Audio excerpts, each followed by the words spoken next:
Good morning, everyone. This is Diane Glenn. I'm your chair. So welcome to our Friday meeting. And so it should be a really good meeting. We've got a lot to cover, but I think it'll go really well. So I think we've got everybody in. So what we'll do is we'll do the introductions and take a roll call. Stoyan, if you're ready for that. Yes, I am. Diane Glenn, Chair, General Construction, Residential and Multifamily Housing. Here. Andrew Klein, Vice Chair, General Public, East of the Cascade Crest. I'm here. Okay. Leanne Geyer, City Elected Legislative Body Member or Mayor. I'm still here. We're glad you are. Yes. Al French, County Elected Legislative Body Member or Elected Executive, East of the Cascade Crest. Al? No? Okay. Doug Ort, General Construction, Commercial and Industrial Building. Okay. Robert Graper, Structural Engineering Profession, East of the Cascade Crest.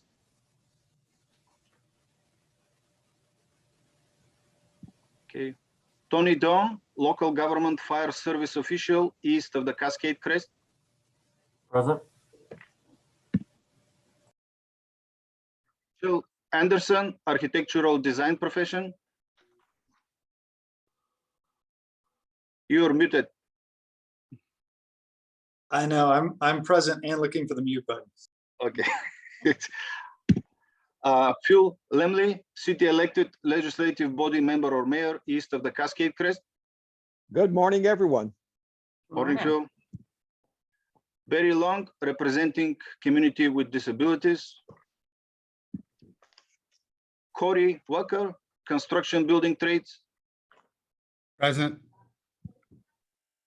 Robert Hamlin, County Elected Legislative Body Member or Elected Executive.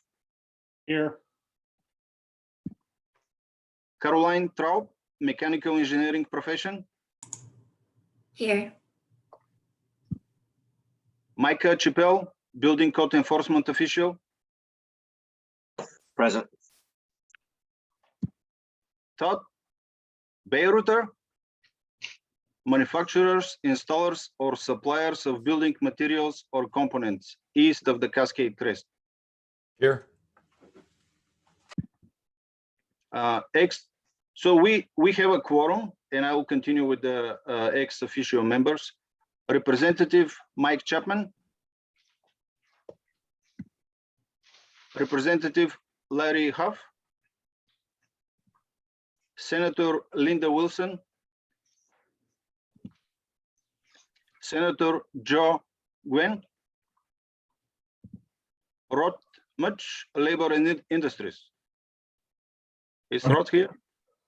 Yep. Okay. And our Assistant Attorney General, Dirk Mayor Buchtel. I still am here. Okay, morning here. Okay, as I said, we have a quorum for this meeting. Wonderful, thank you. And I think Doug will be joining us shortly. All right, everybody had a chance to look at the agenda, and if so, we need to approve the agenda for today. Motion to approve. Second. We have a motion and second. Any discussion on the agenda? All in favor? Aye. Aye. Any opposed? All right, we've got an agenda. All right. All right, so do we have any public comment on items that are not on the agenda?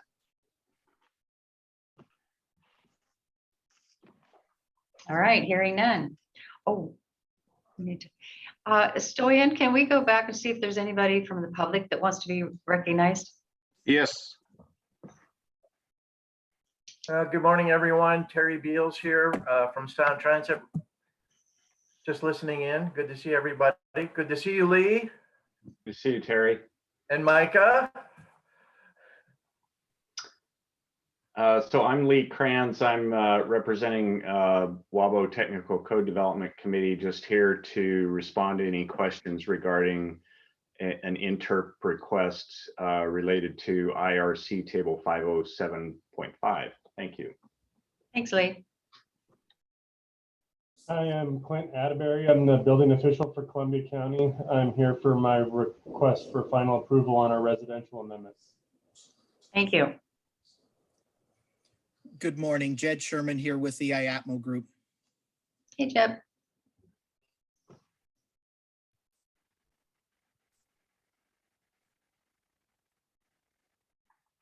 All right.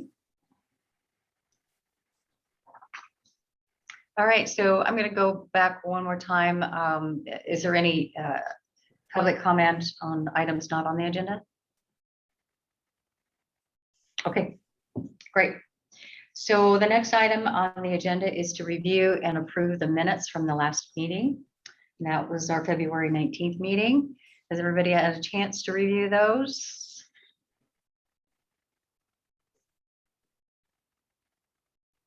This is Leanne, moved to approve the minutes from the February 19th meeting. This is Tony, I'll second. Great. We have a motion and second. Any discussion on the minutes? Any corrections?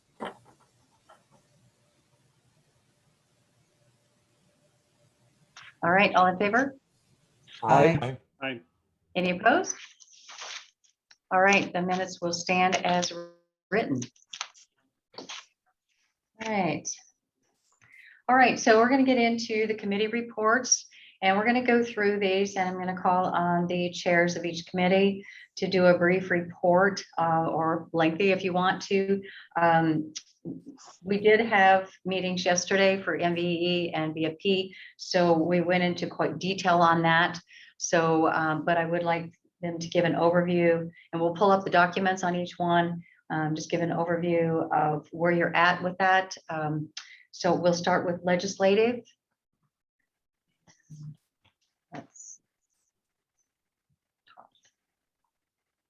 That's me. Thank you. Okay. My apologies. Yes, so it's the committee meets weekly every Friday. I think we can be pretty brief today, and I think it's probably best captured if Stoyan, if you're willing to give a brief overview of bills that are still active. Yes, so we started with more than 20 bills, and currently we have only 5 bills alive, and it seems all 5 are going through. There is one more, well, 2. The next cutoff date is 26th policy committee cutoff in the opposite house, but it appears that these bills are moving through. So we have the House Bill 1050. It's related to fluorinated gases, and I was trying to update. I keep updating the dates. So the next action for this bill is March 23rd. I'll be following all bills here. HB 1329, this is related to public meeting accessibility and participation. What it is about is legalizes the online meetings, whatever we're doing now. The next action on this bill is March 24th. It's scheduled for executive session. And the next bill is House Bill 1287. This is for electric vehicles infrastructure. It will require the council to update the existing requirements for electric vehicle infrastructure. The next action on this bill is March 23rd. It is scheduled for executive session. And on-site non-potable water systems. This is driven by the Department of Health. And the Department of Health needs to coordinate with the council, so we still don't know how much of coordination it will be. There was, I think yesterday, there was an executive action in the Committee of Housing and Local Government, and this is well, one more, House Bill 1329. I think I covered that. So this is all we have. It's a simple list of bills. Again, we started with more than 20 and we ended up with 4 or 5. And I'll be monitoring the bills if something surprisingly happens. Okay, thank you, Stoyan. And then for the council, as a reminder, like last time, the committee is not asking for any formal action from the council at this time. I think that's it. All right, thank you, Todd. And you're going to continue on with the Friday meetings for a while? I think we decided to put at least one more Friday meeting, get past the cutoff. 1 or 2 meetings, right? Get past the committee cutoff. Great. Yeah, Okay. the last, I'm sorry to cut you off. The last 2 meetings were really short because we didn't have any updates on the bills. Mhm. All right, we'll follow it through to the bitter end. Well, I should say unless anyone would like to cancel those meetings, I'd prefer to at least have the touch base. Okay, Right, no, that's a good idea. thank you. Might get surprises. Okay, we're going to move on to the MVE committee and just the group progress report, whatever you want to talk about, Chell. Okay, thanks, Diane. Well, the short of it is that the MVE committee was hoping that the energy code tag would have completed the integrated draft so that the MVE could then pass it on to the council for to put it out for code proposals. However, the energy code tag didn't quite get through it all and has another meeting scheduled for March 26th. So even though we met a lot and we talked through a lot of this, we're not done. The energy code tag, which I also chair, is not completed. So we're not finished with it. The goal is we need to produce an integrated draft, and the integrated draft means we take the 2018 Washington State Energy Code commercial and we overlay the pieces of the 2021 International Energy Conservation Code onto it with the goal of incorporating, with the goal of having a single document that incorporates both the best of the 2018 Washington State Energy Code commercial and the 2021 IECC, such that none of the code energy efficiency proposals go, or energy efficiency measures go backwards. In other words, get less stringent. And it takes a lot of time because we're trying to make a document that is complete and doesn't include inherent contradictions within it. And that takes a good deal of time to do. So the next step would be, and we're going to get into this later, accept code change proposals, but we can't assume that a code change proposal will inherently change any sections that are poorly written in the integrated draft, which is why we have to get the integrated draft to be pretty good. I think I can go into much more detail on it if anybody is interested. But what we come up with is not the code for the next cycle. It is just the base that people will propose code changes to. So just because it has a certain level of stringency or a certain requirement in it, doesn't mean that that will be the final requirement. This council will get many opportunities to weigh in on that before it becomes final in probably November. We'll go into the schedule later. And I don't know if this is the appropriate time to talk about what we talked about in the MVE yesterday, which is, I think normally what would happen is the integrated draft would be presented to the council today, and then we would, I guess, put it out for code proposals. Since it's not complete today, but could be complete a week or so from now, the idea would be, could we give pre-approval to the integrated draft so it could be put out for public comment ahead of the next council meeting and ahead of the next MVE? And I think that's the question before the council today. And is Stoyan and Krista, is this the right time to talk about that question, or should we talk about it later?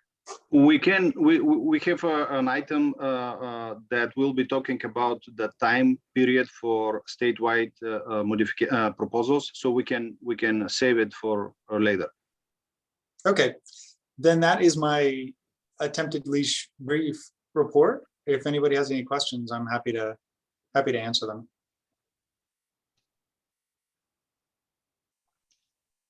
This document is posted, and I took the time to briefly review it last night, and it's a long document. There's a lot of information there, a lot of new information. So if you get a chance, just run through it and see where they're at right now, so you can keep in mind future proposals, make it a little easier, and then we will get to the timetable later in the meeting. So, Jill, I guess, does that conclude your report? I guess it does. We also looked at a couple of opinions yesterday, and those are also published. Okay. So at this time, you're asking for a vote to approve what you've worked on so far, so you can finalize it? I think, to Stoyan's point, we'll cover that later. Is that correct? We have the next agenda item is submission period for new statewide amendments. So we will be talking about this 60-day submission period. So item 5 and item 6, they are somehow connected. But if the report is not finished yet, I don't know if there is nothing to vote on, in my opinion. You're not done with the report yet. It's a progressive report. It's under development. Correct. So we could take this up at the May meeting? Yes. Well, April meeting. April meeting. Okay, yeah, I'm way ahead. I'm thinking it's June already. So, yeah, okay, that makes sense. All right, so let's do this. Thank you, Jill, very much. Good, hard work. My goodness. Quite a document. All right, we'll move on to the BFP committee, and they did have a committee meeting yesterday. So, Andrew? Sure. Thanks, Diane. I'm sorry, Andrew, to cut you off. The what is on the screen is the International Fire Code. So if Tony can start with it. Zoom is kind of difficult to change document in a okay. good speed. Yeah. Sorry, I wasn't looking at the screen. So Tony, you want to talk about the fire code? Absolutely, unless you want to, Andrew. No, that's okay. No, feel free to. Thank you, Tony. Right. Tony was the fearless leader of the fire tag. All right, so the document that we have up now is the significant change report. There's a line item, as you can see, or a column for costs. There's a couple I'd like to touch on, but this has been, just so everyone's aware, and Andrew will touch on this too when he goes over his building report, but the chapters that overlap with building, we have members on the fire tag and the building tag who cross over. And so those that are identical, like chapters 9 and 10, those are consistent with what the building tag came up with, being that we have some like members there. And so that worked out really smooth as far as that goes.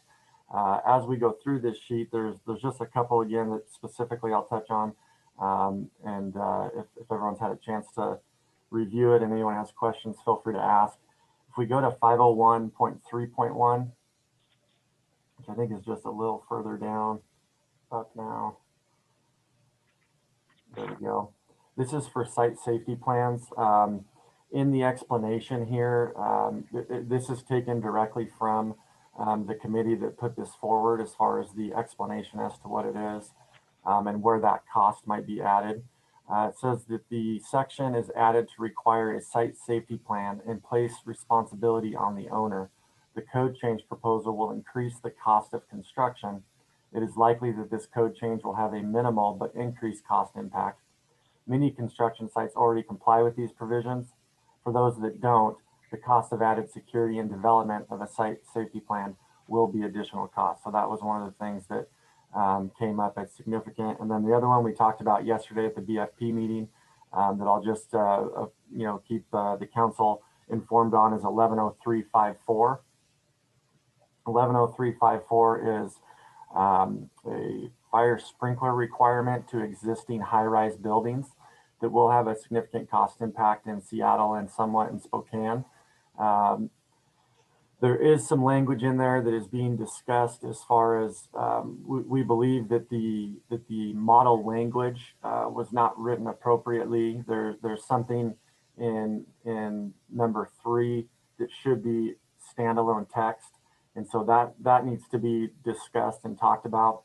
But there are going to be some high-rise buildings in Seattle area as well as Spokane and possibly others where this will have a significant cost impact. One of the things to note in here is the standalone language that we feel needs to be corrected in the model language allows for a 12-year plan basically to get to get that up to date from the time of implementation of this. And so that was another one that there was some good discussion on. Outside of that, I'll take any questions or clarifications that the group would like to see.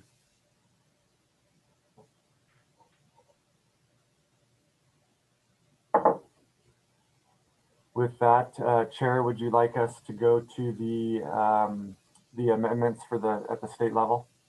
Yes. Okay, so we'll jump over to that document. Again, this is something that Andrew will touch on too, but as far as who was assigned to these, this group did an amazing job working together and getting this done in an expeditious manner. 9 and 10, again, were worked on simultaneously by the building tag and the fire tag. A lot of the amendments were keep or modify the numbering based on chapter or section changes. And then there's some that are deleted because the model language now covers that. And so what we've seen is at the Washington State Fire Tag and State Building Code Council level, some of the items that were adopted in previous cycles are now at the international level. It's in that language. So that's helped us kind of clear up some of these. One point that Chair Glenn brought up yesterday at the BFP meeting that I would just like to touch on here. She asked that for those sections that were specifically deleted because it's covered in the model language now, is the language exact or is it more intent based? And the answer to that for the fire tag is that it's a little bit of both. And one example of that is our marijuana processing chapter that the state has had for a couple cycles now. That's been adopted, that's been written into model language in the International Fire Code for 2021. And it started actually in 18, but being that they copied the language that the state of Washington had put forward in the first place, we're able to get rid of that. However, at the international level, they are referring to all plant extraction processes, not just marijuana. So we felt that that still met the intent, so we were able to delete that. So that's just kind of some of the things that we covered yesterday's meeting. And again, very thrilled with the fire tag and their work they did on this. And if there's any questions or clarifications, I'll take that from the group.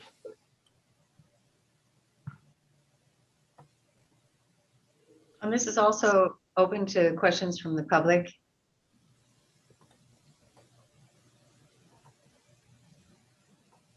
All right. Thank you, Corey. Appreciate that. Stoyan, do you want to just treat this the same way? Just move on and we'll deal with it as far as, do we need a motion at this stage? Yes, we need a motion because these are complete reports. Okay. Oh, I have a After the question on meeting, overall report. There's only one action required. This I'm is my sorry, turn. I was trying to provide a clarification. These reports, after the council vote on the reports, for the fire code and for the building code, we will post the reports on our website. Okay. And this is a motion, or this is a vote. The committees had voted to move this forward to the council. So we're voting to go the next step and post them and take the next step in these. So that's what we're doing. So why don't we, yeah, I think I want to do it one at a time. Okay. Yeah. So let's go ahead and deal with the fire code first. So I'm looking for a motion. I'd like to make a motion that the State Building Code Council approve these documents as proposed in front of us. This is Andrew. I'll second. Okay, we have a motion and second. Any other discussion? Is that the kind of motion we need? Stoyan, I didn't hear your question. is that the kind of motion we need? Yes. Okay, cool. All right, all in favor? Aye. Aye. Aye. Aye. Any Aye. opposed? Oh, sorry. Any opposed? Okay, motion carries. We'll move it the next step up. All right, let's move on to the International Building Code. Sure. Andrew? Thank you. So, you know, just as Tony said, we, you know, on the building code side of stuff, we did very similar stuff and there was some crossover. Tony himself even was involved in our building tag. We can scroll through this pretty quickly if there are any questions. I'm happy to discuss any specific sections, but for the most part, you know, we gave the costs and whether or not an amendment was needed to, you know, between the 2021 and 2018 codes for all the significant changes.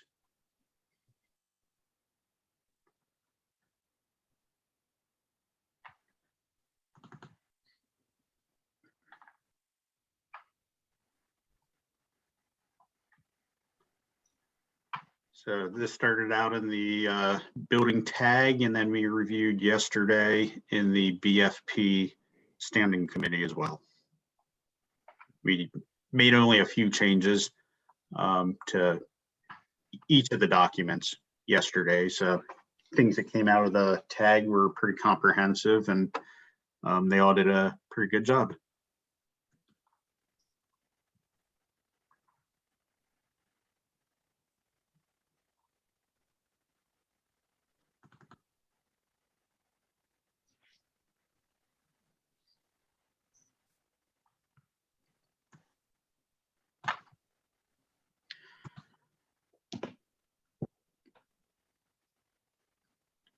So just as Shell mentioned with statewide amendments that we'll get to later in the agenda, you know, these are just changes that were made to the model code between the 2018 and 2021. So we can still put statewide amendments on top of that.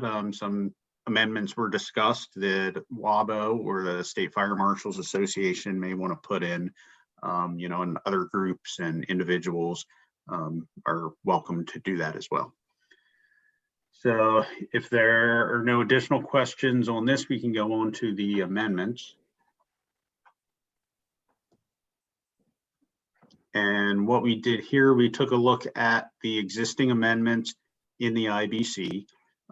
We looked at the new 2021 model code and we compared to see whether or not the state amendment had been incorporated into the model code. If so, we were able to delete that state amendment. It was no longer necessary.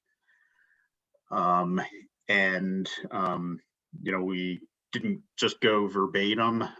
If the intent was met in the model code, then we recommended deletion of our state amendment.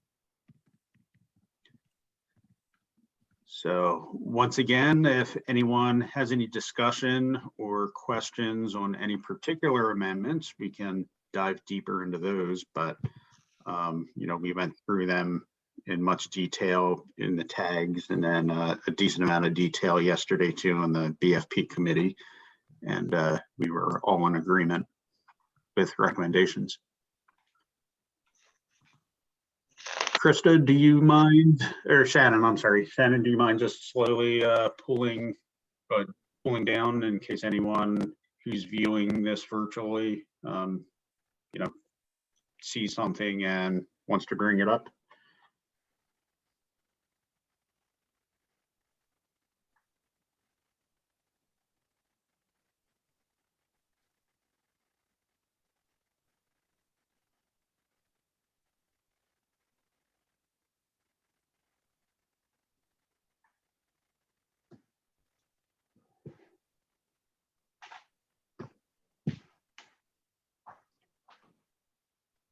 And again, these amendments can be revisited too with any kind of proposals that are put in by members of the public.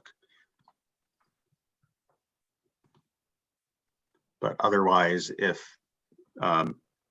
additional amendments are not, proposals are not put in, then these amendments will stand.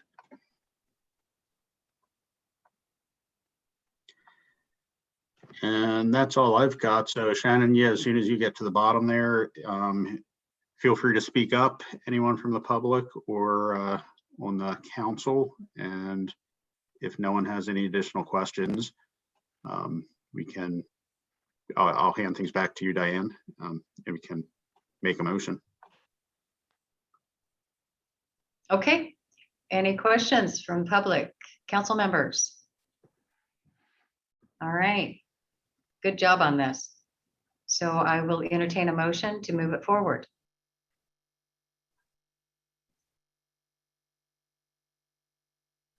So moved.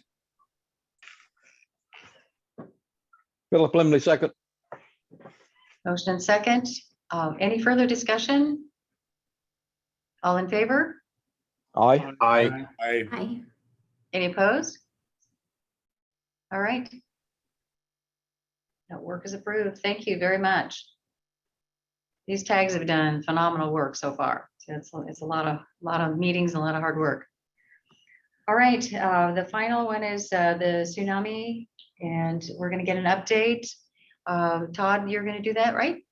Yeah, and this is our final update. So thank you for extending to one more meeting. I think the tag, again, this is a high caliber tag that the band's not disbanding. It's just simply changing labels. So this is our, we're closing out with the State Building Code Council.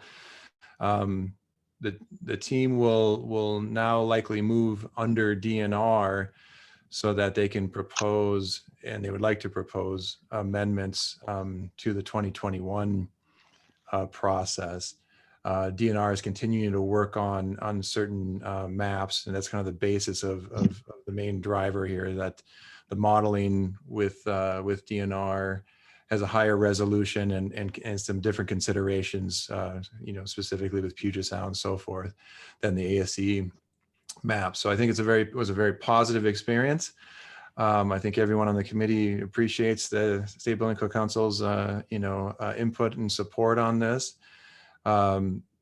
Ray, add anything if you would like about where it is in the 102, 103 process for the 2018 component. But again, I think now we can formally close this out, and then thank you for also adding on the IBC tag a member that will represent Tsunami. And I think we took formal action, probably in the notes from Ray, to maybe informally nominate someone that would join the IBC tag going forward.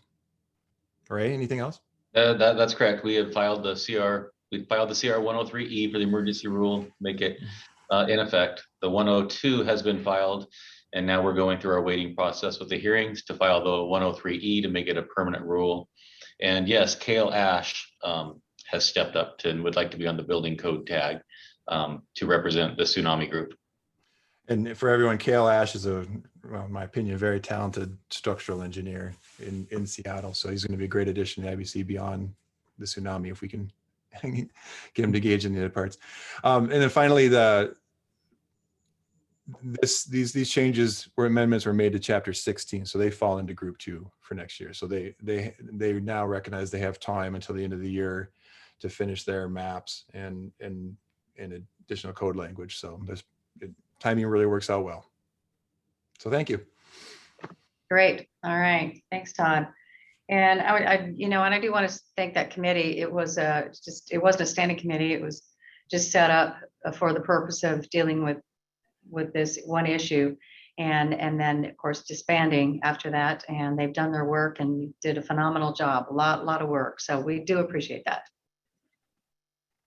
And I don't think you need any motion for this, right? It's already filed the 0102 and it's going forward. So Yeah, I think the next, unless there's action by the council or simply by you, the chair, to dissolve or disband that tag. Or by staff. So I don't think I need to formally do that. I think it just goes away. Is that right, Joanne? Yeah, you don't need to vote on it. Okay, thank you. All right, so we're going to move on to item 6, which is submission prior period for new statewide amendments.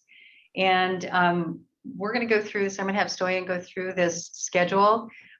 We all, especially Stoyan and staff, worked on this diligently and came up with a reasonable schedule based on, kind of our delays that we've had going forward, trying to get this new code adopted in the regular time frame. So, and then of course we've divided these out into group 1 and group 2, which has made it a little bit more complicated on this whole process.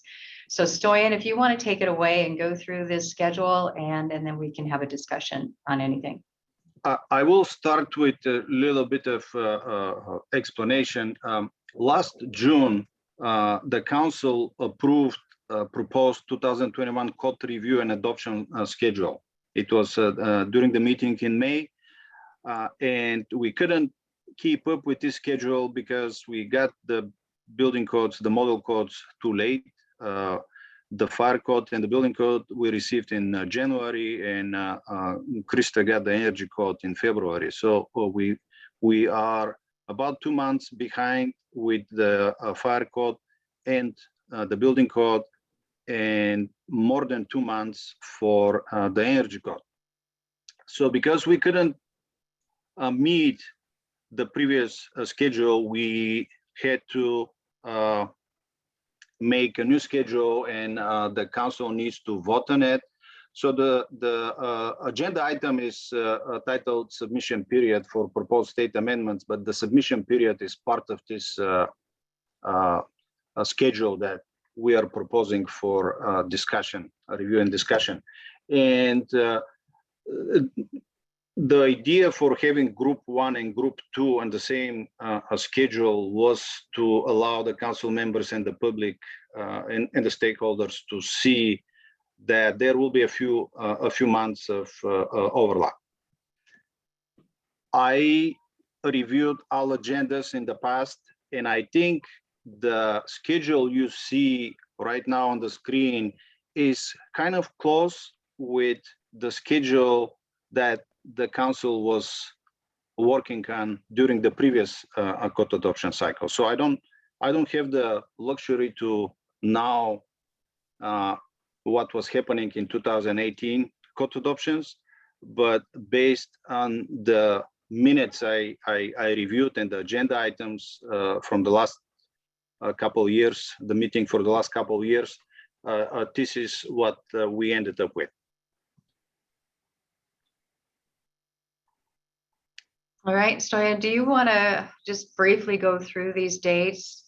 So everybody has kind of I mean, they can see it on the screen, but still just kind of an overview of where we're at and how this is all going to fall into place. Okay, so for February and March, we had the TAC meetings, the building code and the fire code tags, they completed the reports. So February and March, this is, I think we were able to meet our obligations. You heard the energy code. The energy code is little bit behind because again, we received the energy code even later than the building and the fire code. And for March, we have, currently the council regular meeting. You already voted in the fire code and the building code. Again, we'll get back to the energy code when we start talking about the submission period. The submission period, we were targeting April and May, April 1st, June 1st, actually, because we wanted to give a little bit more time for the energy tech to finish the report. It is possible if we have submission period, different submission periods for IBC and IFC and the energy code, but it's not really recommended. It will create other issues. So the best case scenario is if we have the submission period for statewide proposals, April 1st, June 1st. And following the procedure that the council members and the council and Richard developed in June, on June regular meeting, the council can accept proposals and refer the proposals to the TAC. So council have three options: refer the proposals to the appropriate TAC, deny the proposals, or whatever action the council feels necessary for related to the process. And then when we have this in August, when the tax get the proposals, they review our proposals and make recommendations to the council. So it goes back to the council, and the tax, excuse me, also have three options: recommend the amendments to be approved, deny, or to be modified. In September, we have council meetings scheduled for September 17th. So this is the time where council can accept TAC and standing committee recommendations, overturn recommendations, or refer proposals back to the TAC. So this is standard procedure. I think it was done at the same time for the 2018 code adoption cycle. And in October, the council staff, if directed by the council, can file the CR 102. And Krista is more knowledgeable than me on the dates, and this is the suggested date. This is the best case scenario. We file by October 20th, 2021, this year. Public hearings and written testimony for Group 1. We have targeted November. And you see on the right column, October and November, we can start reviewing the significant changes to model code and existing state amendments for Group 2 code. So this is where we will start overlapping Group 1 and Group 2. So I will skip the rest of the details for Group 2 because they follow the same sequence in Group 1 as Group 1. I have in red March 2022 final council action on Group 1 codes, and at the right bottom cell, final council action adoption of Group 1 and Group 2 codes. There was a little bit of a discussion what the council did for 2018. And when we make the connection with the current 2021 code adoption cycle, the question was, should the council adopt formally Group 1 codes and continue working on Group 2, or this is the final council action for Group 1, but this is not the final adoption. This is final council action, whatever it's available at that time, but the final council action for adopting formally Group 1 and Group 2 codes will happen in November 2021. This is what happened in 2018 code adoption cycle. And again, I'm new with this process, so the information you see here is based on the council stuff, what Krista and Ray and Shannon remember for that time, and we reviewed the old agendas and the minutes. And most of you have more experience than me for this rulemaking process, so I'm expecting there will be a discussion on these dates. Thank you, Stoyan. Let me just add a couple of things and then we'll get into it. Oh, excuse me, just 1 minute here. So a couple things before we start the discussion. As Stoyan was pointing out, we'll go through the group one and then the final action after the public hearings. And we do have to have public hearings on east side and west side. But after that, we move over to the group two. And once we get done with the hearings on group two, the final action for both groups happens. And keep in mind that group one does not carry over for more action in group two. What that does is keeps it open in case there's any clarifications or corrections or coordination after the group two. That's the only reason we put that in the policy, for a reason, so we don't open that group one all back up again. But if there is an item that needs to be coordinated because of language, or maybe there's a definition, and that's the only reason that the group one isn't completely closed out, and then we can adopt both groups at one time. So I want to make that very clear, because we set that out for a reason the last well, when we split these groups up in 2015 or whatever it was. And so it made it easier for the tags to do their work. It flows a lot better, and then we still come out at the same time frame we're supposed to. And then this final action, we have to post the final adoption by December 1st, this year 103 or whatever, 4 or whatever it is then. And then it has to sit through the legislative cycle. That's why we have to get it in by December. It sits through the legislative cycle, and then they adopt it or not. And by March or April, after the session's over, and then they're enacted that July. So we should, if all goes well and we get back to normal, we should be back on track, and that July 1st date in 2023 will put us back where we're supposed to be. So that's kind of a little bit of information on clarification on this, because this schedule can get really, really confusing. And with all this stuff going on, I just want to make that clear that this is really kind of difficult to challenging to put the schedule together and make it all work out. But I think the staff did a wonderful job. Thank you, Stoyan. So with that, I'm going to open it up for any discussion. And if the public has any questions, let me start there. Does the public have, yes, it is public. Okay. Is there anybody from the public that has a question on this? And I think the most important thing for the public to know is that when you can submit those proposals for amendments, and that's really important, that 60-day period that you can get those in. So the schedule kind of lays that out. This is Ken Brulette, Seattle Fire Department. Okay, go ahead, Ken.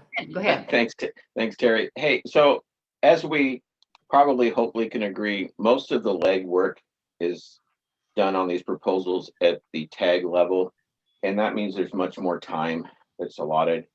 What I was hoping for is, based on the schedule here, instead of waiting till the June 17th meeting to have the council accept the proposals, can they do it at the May 21st meeting, accept what has already been in and distribute it? That will give the tags much more time to work on the proposals. And then at the June 17th, you can then distribute the rest of the proposals. Is that possible? That would give us almost 3 to 4 weeks extra time of working on the proposal.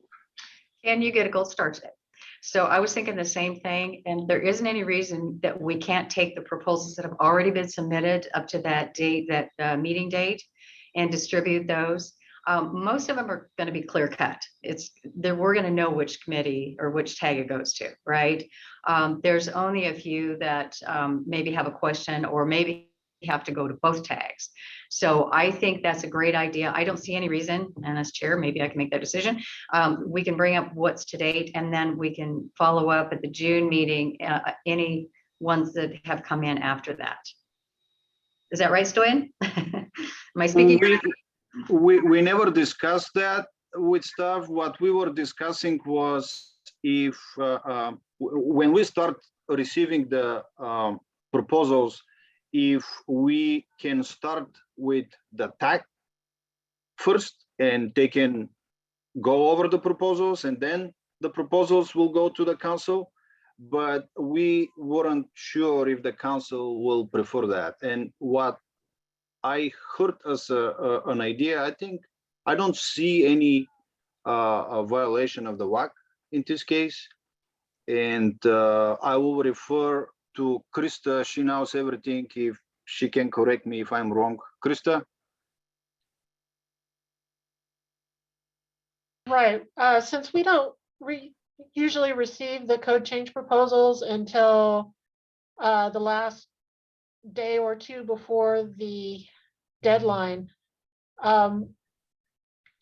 staff was kind of wondering if we could then just funnel those to the tags directly to begin work on them as they came in, and thereby try to catch up a little bit and save some time on the review period. I don't think there's any reason that can't work. I think in the past, that's what we've done, right? I mean, I don't think they all came to the council for distribution. Is that right, Krista? They did all come to the council. Oh, okay. To push them to the tag. Well, if it's not against the WAC or violating any rules, I don't see why we can't do it that way, just because of the dates. I mean, our meetings, are pushed back to the third Friday, and it kind of pushes it further into the month, and it just makes it a little bit more challenging. So as far as I'm fine with that as chair, but just. Okay. Okay. This is Micah. I have a question on that. Per WAC 51, I believe that it states that the council will accept and consider compliant petitions. So I'm not sure we can just have staff take those in and ship those out to the tag, since it states that the council shall determine if they're compliant petitions for statewide amendments. That would be my only concern on WAC rule language. And maybe our attorneys on it can say, hey, don't worry about it. But that would be my question on the WAC rule. Yeah, and that's a good point. I like the idea of doing it, by the way. I would love to have them go to the tags a lot sooner. Right. I'm just not sure that per that WAC rule, we would be able to. Yeah, and I think you might be right on that. So yeah, we got to kind of stick with, because we do have to review to make sure they're complete applications and, everything is in there. And that is a council function. I am going to go back to seeing if there was any problem, and I see some hands up, so I'm going to call on you. But I'm going to go back to suggesting that we go ahead and review at the May meeting whatever proposals we have as a council, get a head start on that. And Krista, I totally agree. I think the energy code, they tend to wait till the end, but the other ones maybe will come in a little sooner, and maybe we can encourage that and say, we're going to deal with these at the May meeting, and so get your proposal in if you can, something like that, so we can get a head start on that. Because if we wait till the June meeting, yeah, it's going to be a lot of burden on the council, or on the tag, excuse me. Okay, saying that, Steve, you have your hand up. Oh, I don't see. Yes, I did. Okay. I didn't see anything on the website that identifies which codes are in group 1 and which are in group 2. Are they aligned with the ICC group A and B? What the reports that we just had today, the group 1 are the commercial energy code, the commercial building code, and yeah, and then group 2 are the residential. So they are not aligned with ICC's groups A and B. Okay, thank you. Yeah, thank you. Lee, I'm sorry, I didn't see your hand up. I see your picture. Oh. Good morning, everybody. I just wanted to remind the council of the need for speed when it comes to getting the state amendments sent to ICC for inclusion in the 2021 Washington State I codes or building codes. This last cycle for the 2018 codes, the timing is really critical, and had there not been a postponement of the implementation date for these codes, the sales of the 2018 codes would not have been as robust as they have been. So one thought that I've been working on with ICC and hopefully will come to fruition someday is related to having the council consider purchasing licensing agreements with ICC to allow them to have the raw Word versions of the codes available, so our amendments can be inserted in those codes in real time. And then depending on the council's decisions about the various amendments, those would be either modified, removed, or added to whatever. What the goal of that is to reduce the amount of time that it takes, the back and forth proofreading exercises that we went through for the 2018 codes, and make the whole process much more efficient in terms of getting the codes to market in a timely manner. We just finished our annual Education Institute with WABO that typically takes place in March. And so in March of 2023, we will be learning about the updates of the various codes, and it's critical that building officials and design professionals have access to these documents well in advance of the code adoption, which, from WABO's perspective, we'd like to see that happen, in advance of March, so our members can purchase the codes with the state amendments included for a consolidated document that will help them learn the updated significant changes and so forth. So I'm happy to work with Stoyan and other folks on the council. I do not work for ICC, but my interest is related to having our state amendments available in the model codes so they're consolidated, and it will reduce the need for folks having to insert pages in their hard copies.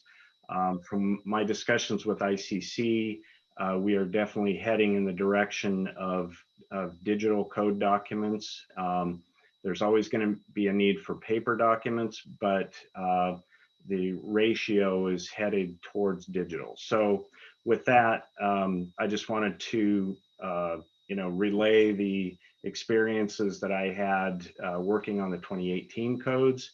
I think we're in a better place now because we've got these consolidated codes, and I'm hopeful that the council will put significant value in the efforts and the end product that we've come up with for all of the codes that we adopt in the state of Washington. Thank you. Thanks, Lee. I appreciate that. Yeah, and that's a good point. Sometime in the future, it would be nice to have that all incorporated. I know it's been kind of a challenge time-wise. We are bound to a certain degree, waiting for the complete model codes to come out before we can deal with it. We have RCWs and everything, the WAC to abide by. But I think this is a discussion we can have for maybe the 2024 going forward. Certainly open for discussion and how to streamline this and make it better. So anyway, thank you for that. I see Terry's hands up. Yeah, thanks, Diane. I just have a quick question regarding the schedule that's currently up on the screen. Whether or not it's actually on the council website now, and if it isn't, when it might be available so that some of us in the public could get a better idea as to, the schedule of things. So maybe this is a question directly, to council staff. Well, I'll answer that. This, we're bringing it up today to approve it, and then it'll be posted. Is that right? Okay, great. Thank you. Okay, council members, do you have any comment, questions on the schedule? This is Todd. Just one further clarification based on the previous question. I don't know, maybe it said today, group 1 and group 2, we did split the IBC code this year. So just for clarification, I'm sure that'll be posted, which sections, of course, but. Oh, okay. There was something with the structural. Is that right, Todd? The structural are in group 2. The structural sections are in group 2, and the international existing building code is in group 2 as well. And where's the WUI? Fire. The WUI is part of the fire code. It's group 1. Group 1. Okay. I stand corrected on that. I forgot about the structural. So that makes it a little bit more consistent with ICC too. Let's see. Any other comments, questions by council members? Madam Chair? Yes. Jeff. As the chair of the Energy Code Tag, I have concerns. We have 19 appointed members of the Energy Code Tag and meeting in July and August during vacation season. I fear we won't have either a quorum or at least all the groups represented that we're trying to get all their intelligence into this code. So I have serious concerns about our ability to meet in July and August for probably 5 or 6 meetings, each of 4 or 5 hours, where we need to consider all this. We can be strategic about which meetings we cover certain subjects perhaps, but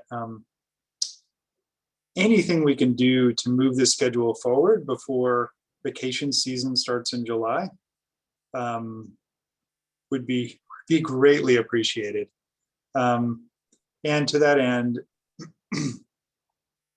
the integrated draft for the energy code is not complete. But I would love it if we could find a way to pre-approve that or something such that it could be released on April 1st, which would be 5 days after our March 26th tag meeting, which I really hope will be our final tag meeting, as well as find a way to really release the code proposals to the tag ahead of that. And I guess one way, Krista and Stoyan, you can weigh in on this, is the tag could meet and just not vote on anything with the final code proposals in hand prior to the Building Code Council releasing those to the tag. Is that correct?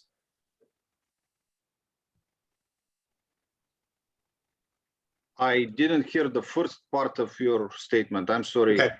The first part was, would it be possible for the council to pre-approve the integrated draft such that it could be released for code proposals on April 1st, which is only 5 days after our hopefully final energy code tag meeting?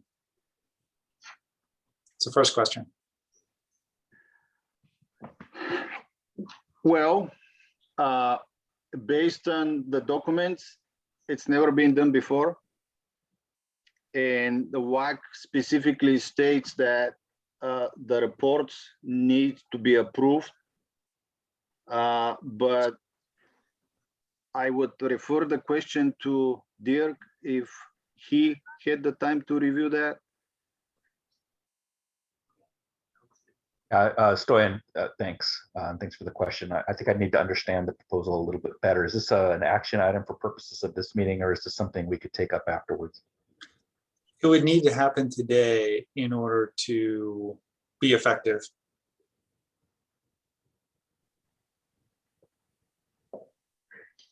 Okay.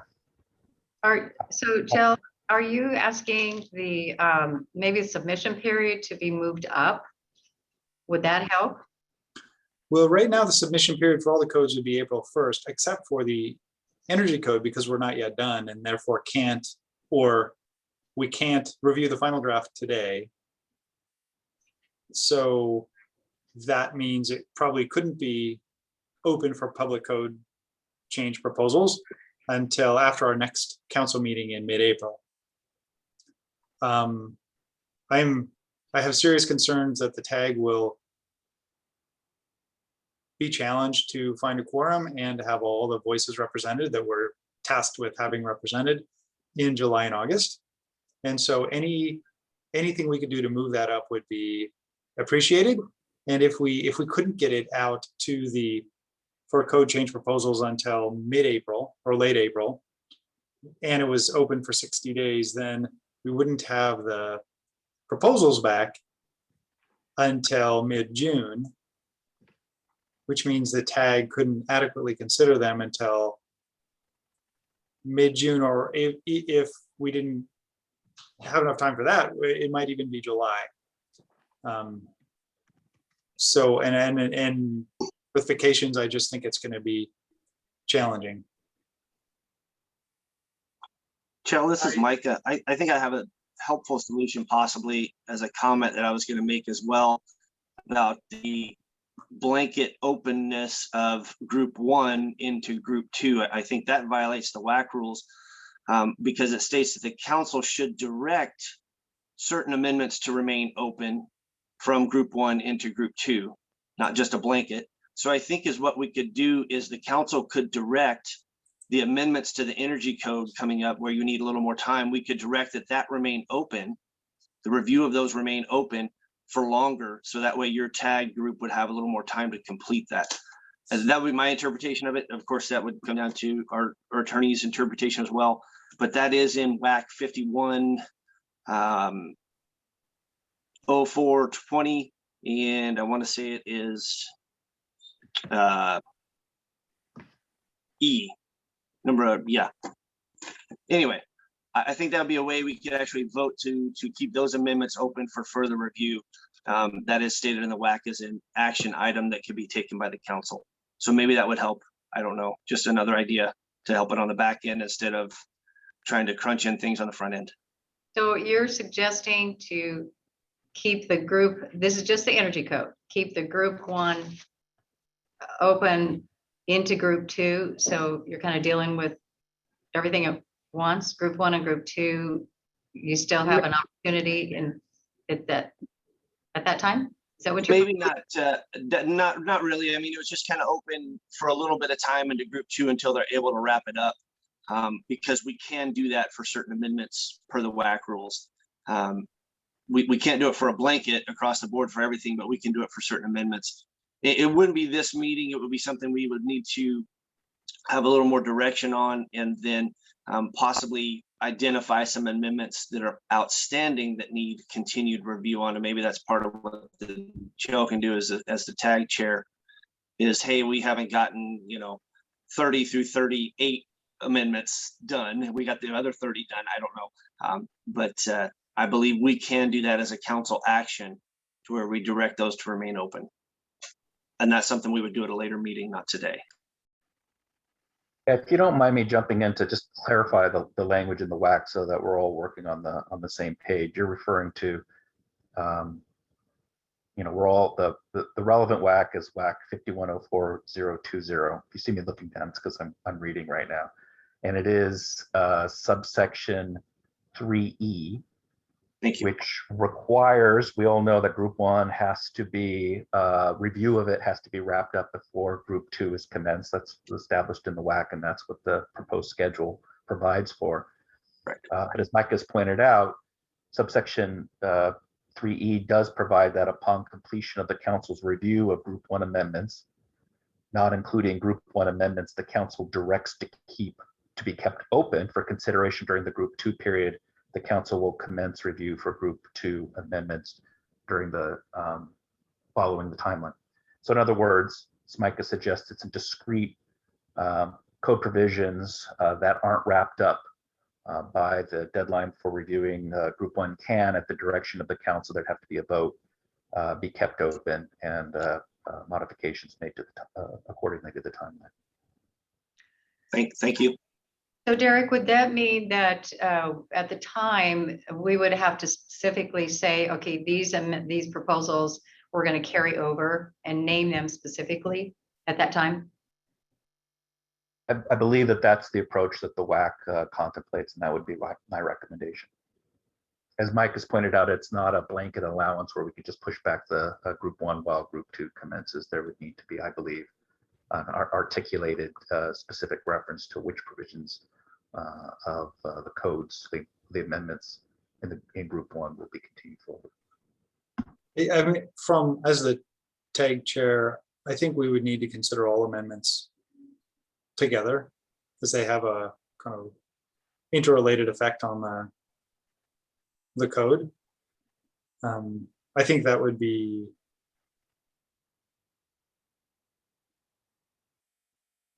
it might disrupt the ability to have a unified and consistent code. I'm trying to imagine how that would work, as we have lots of interrelated effects within the energy code.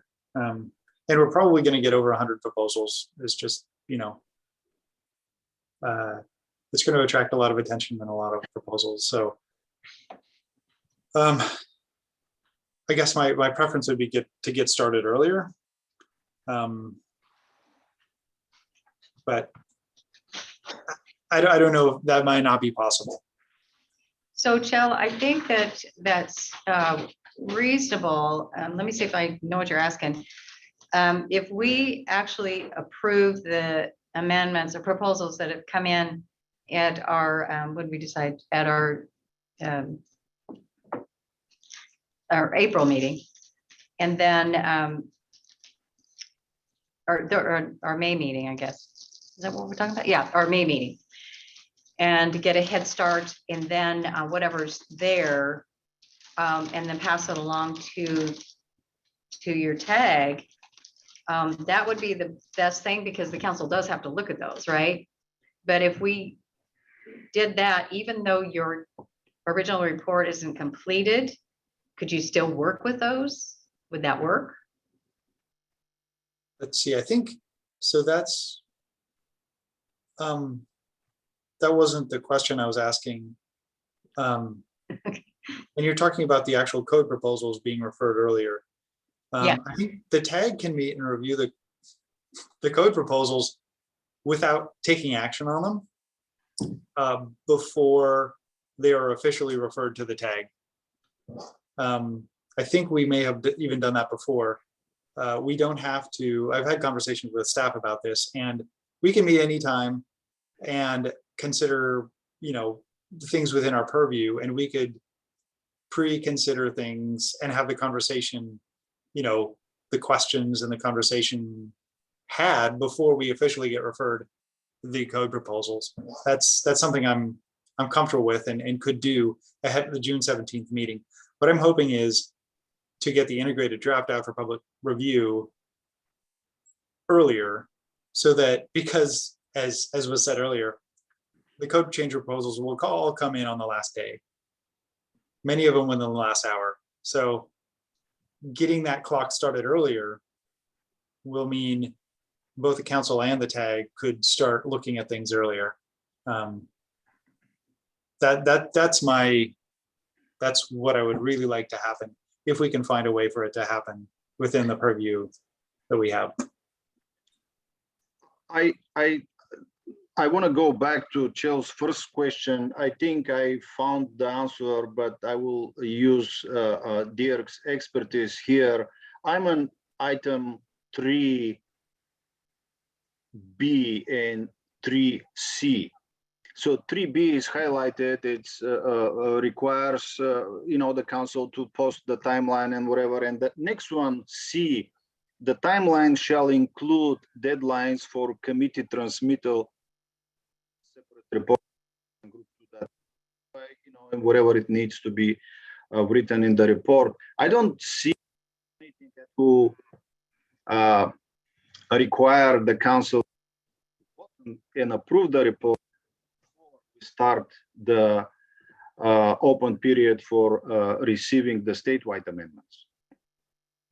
This is how I read it, and this is how we discussed it with staff before this meeting.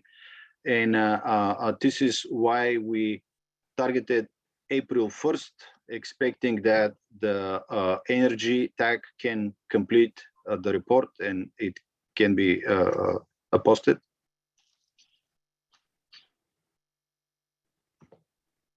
That sounds great.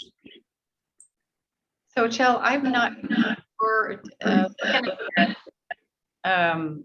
attorney question, that we could, I mean, if we give the tag the proposals before it comes to the council to get a head start on that, and the council decides that there's some that aren't appropriate and they're not, you know, official, I mean, they're not complete or whatever the reason is, and they kick them out, and then you've just wasted the time on those.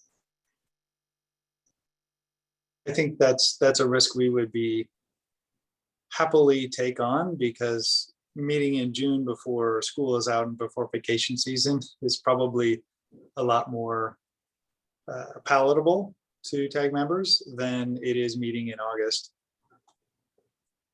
I think it would be a risk, and I think we could probably strategize the risk of many of the proposals and consider the ones that are the lowest risk if we did meet before the council had officially referred all the proposals to us. So legally, can we do that, Derek? I'm a couple things here. I'm having some trouble tracking it. The sound is coming in and out. So this is kind of like the nightmare scenario for me to provide advice when I don't fully understand the issue. I do have one question though. I don't know if this is helpful or not. Is it possible? Is there any history to providing a separate line item for this specific report? So rather than having it be due at the same time as the other Group 1 reports, could you bake in a separate deadline for this report that's a little later to accommodate the needs of the tag?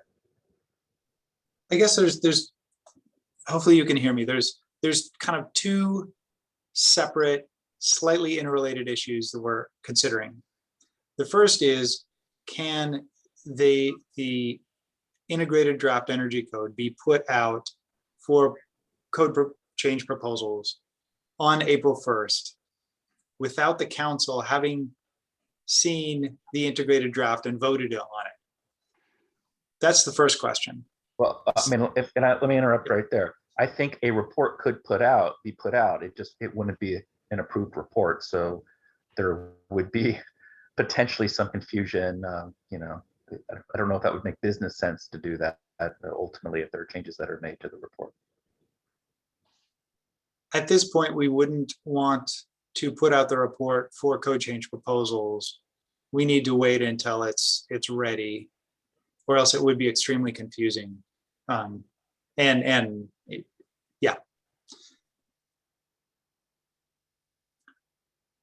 Okay. I interrupted you. Excuse me. There was too.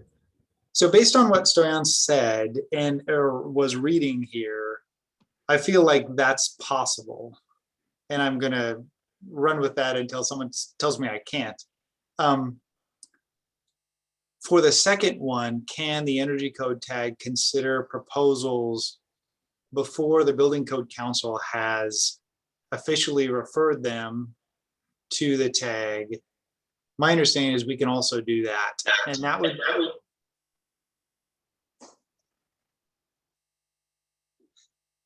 that would be done with the full understanding.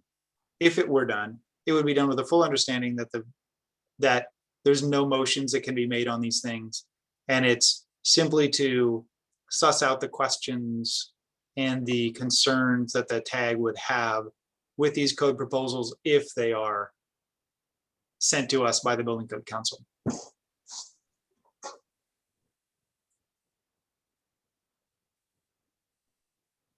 Yeah, so I don't know if that's directed to me. I don't know if there's a legal question there, or if that's more of a business question as to what the right approach would be for the council. For the second question, we do not have to consider that one today. For the first question, I would love to have any and all input on that to see if we can find a way to do that, to have this go for public comment on April 1st.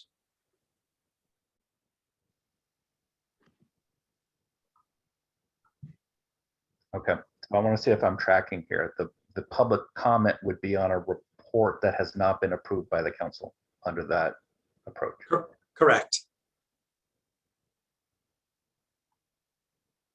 I mean, so legally, there wouldn't be anything that would preclude a tag or a committee from inviting the public to comment on, what it's doing under. So theoretically, if there's a draft report, the public could be asked to weigh in on it. Again, if it hasn't been approved by the council, that could create confusion and some tension and political challenges and other things that are not my purview. But I don't see per se a limitation in the WAC to engaging in that approach, if I'm following this right.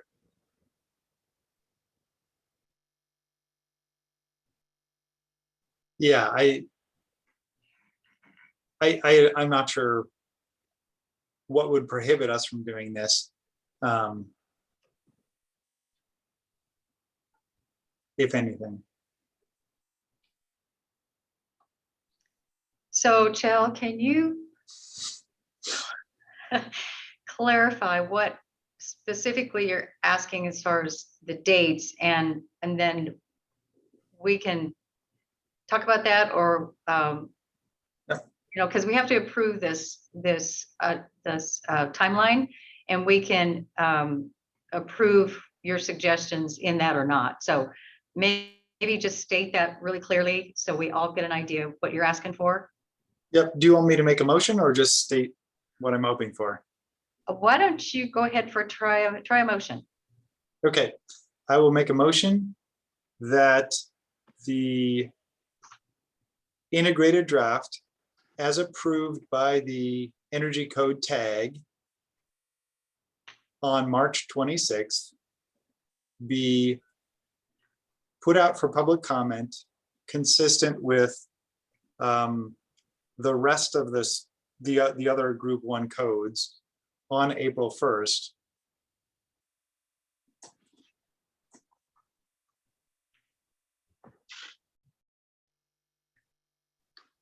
Okay, and then we would follow the April-May submission time frame, right?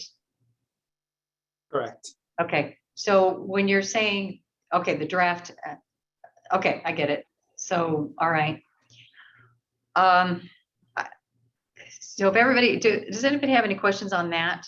Because I'm going to ask for a motion for the whole schedule with that modification, and see if we can do this, because I don't hear any other really problems with the rest of the schedule.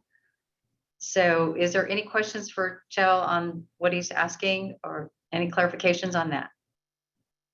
And apparently we can do that. This is Leanne. So we're saying we can do that. It doesn't have to be approved by council before it's posted.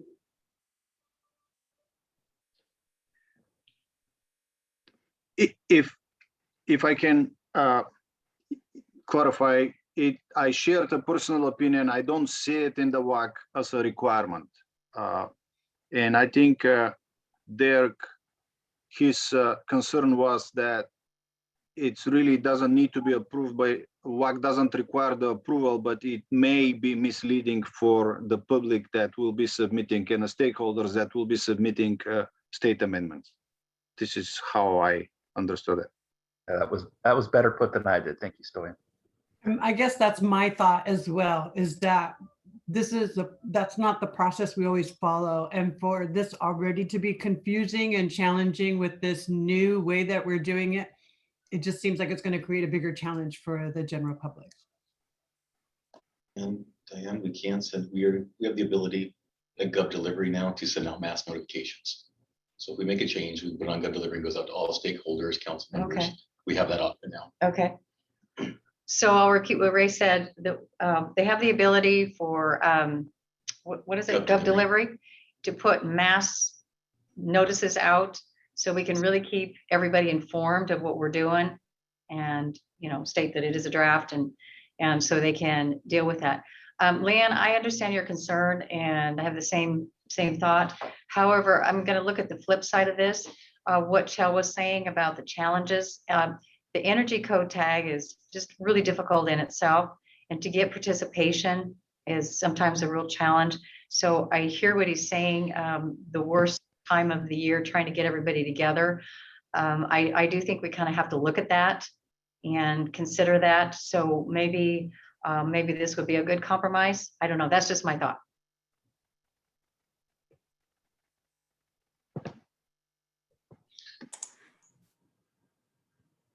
Chairwoman, this is Caroline, if I could make a comment. Caroline, go ahead. Sure.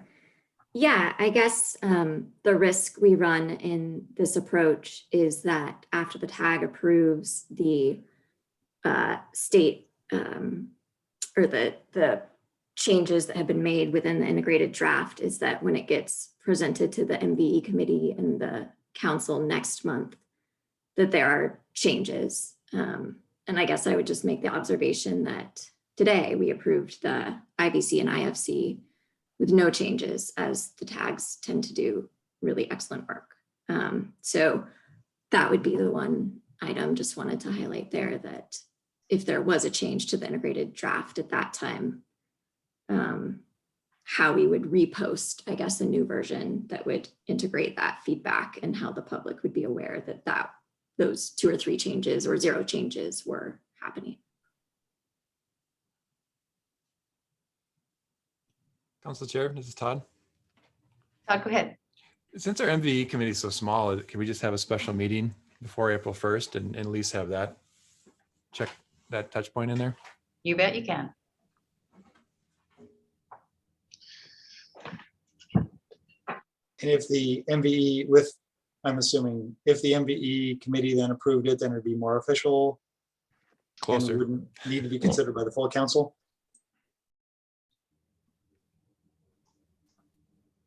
Yeah, if they voted to approve it and moved it forward to the council, that carries weight right there.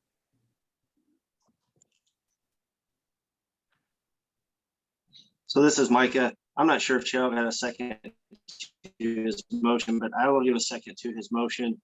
I believe that we can do this. We're only required to post that draft. It doesn't have to be an official draft. And it doesn't have to have official approval for amendments and everything else. It's just required to be posted. So I'll second his motion, and that way we can, if we need to, move to the vote. Thanks. Thanks, Micah.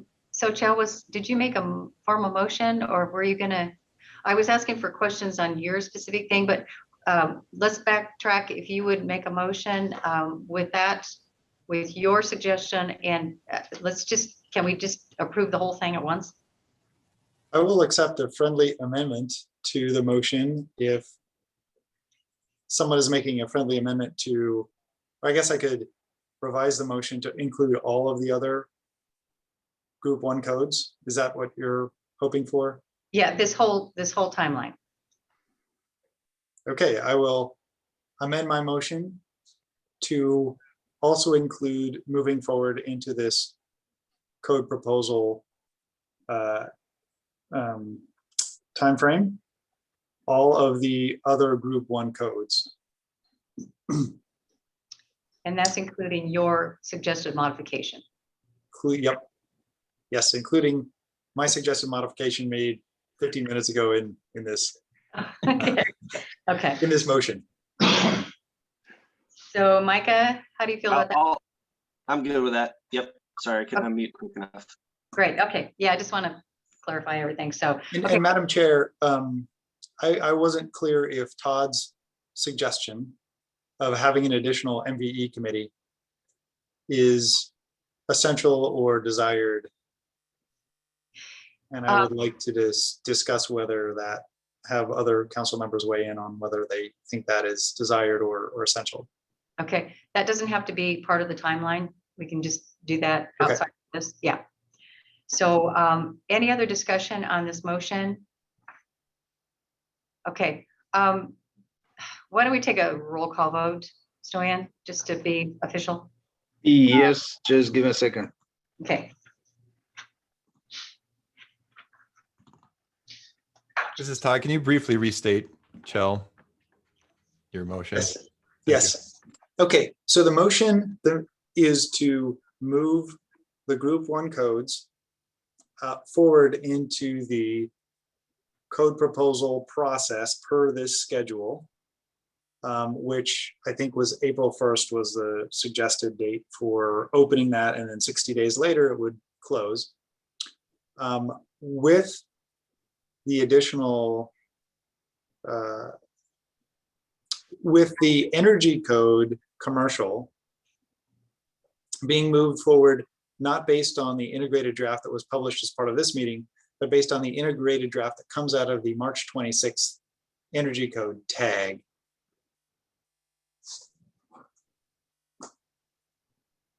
And you want to include the group 2 in that motion as well, right? It said, I don't really want to separate that whole thing out. Can we do it all at once? Yes, okay, so I will add to my motion that we would also adopt the group 2 schedule per the document in front of us. Okay, we have a motion second on that. I think that was clear. Stoyan, okay, go ahead with the roll call. Okay. Actually, could I, sorry to interrupt before we go to vote. This is right. One last question. Just to make sure the box is checked. When we split out IBC structural, I assume per our WAC, and I'm looking at it right now, it's in the same WAC, but section 3A. It says, for the purpose of review and adoption of the new model code additions and statewide amendment submission, the state building code shall be divided into 2 groups as follows, unless otherwise directed by the council. I assume we did that sometime last year. I don't remember, but I assume we did that. So that's recorded, and we don't have to obviously change the WAC to do that right now. Right. I think we did that when we formed the tags and approved the tags, if I remember correctly. I could be wrong, but that's what I remember, Todd. Okay, so all of that is assumed and now out in the open that we are splitting out those sections. Yeah, that was a long discussion, but we did that. Yeah, we got it accomplished. I remember, yeah, I just don't remember when. Okay, are we ready for the roll call? We are. Okay, Diane? No, not yet. Oh, sorry. Okay, my fault. Andrew? Yes. Leanne? No. Are they working? Do they give us what we want? Paul Right? is not here. I didn't see Doug. I'm here. Somebody's not muted. Could you please mute during roll call? Did you call for Doug, Stoyan? Yes, I did. Yes, I'm here and I vote yes. Okay, thank you.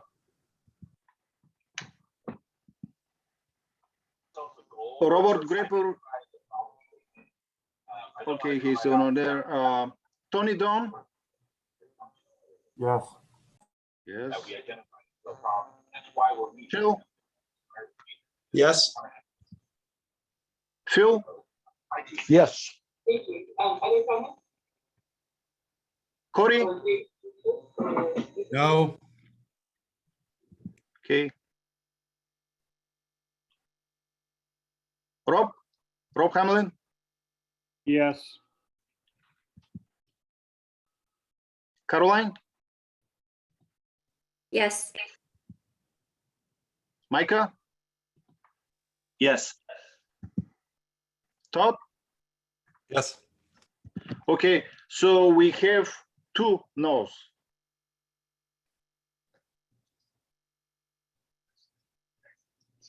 Nine and 2. Uh-huh. And I don't have to vote. All right, motion carries. So we will we will post the schedule, and it will include that language for the modification. Correct, Stoyan? That's correct, yes. Okay, great. All right, let's see, we are down to opinions. We're doing good. I would like to take a break at this point for 10 minutes. So it's 11:35, so 11:45, we will reconvene. Okay? Give everybody a chance to take a break.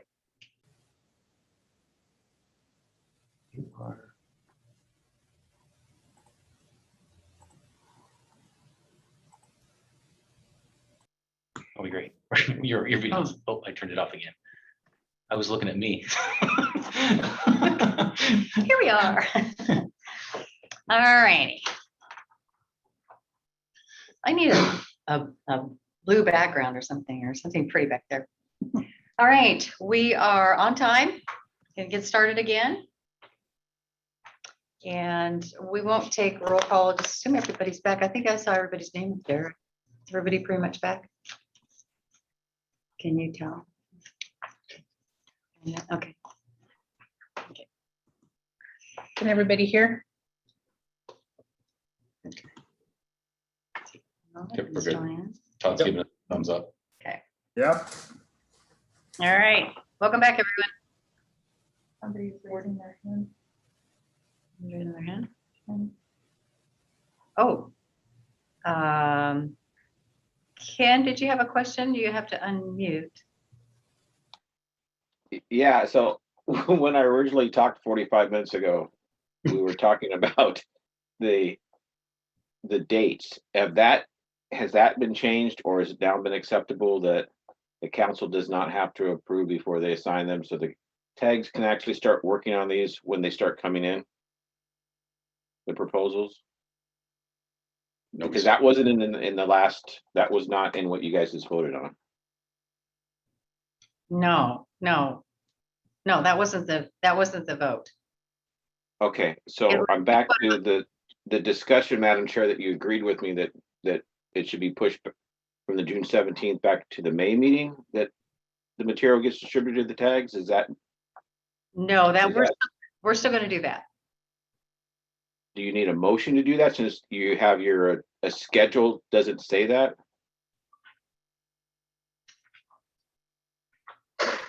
So, Stoyan, am I correct in saying that, well, I guess we should put that on there. My understanding was that the council members agreed on May 17th, and I was going to modify the schedule, but I guess there is a little confusion about it. I thought the council members agreed on the date, and they voted on the schedule with the clarification that the proposals will be reviewed at the first meeting in May and the second meeting in June. And I was going to update the schedule. Yeah, I thought that was part of the motion because we discussed that early on. Yeah. I'm just looking for clarification because I did not hear that in the motion, the May 21st meeting date. That's what I was just looking for. I didn't hear that in the motion, but maybe I didn't hear clear enough. Never mind. Chair, this is Tony. My vote, yes, was with the understanding that that was getting pushed to May with Ken's request.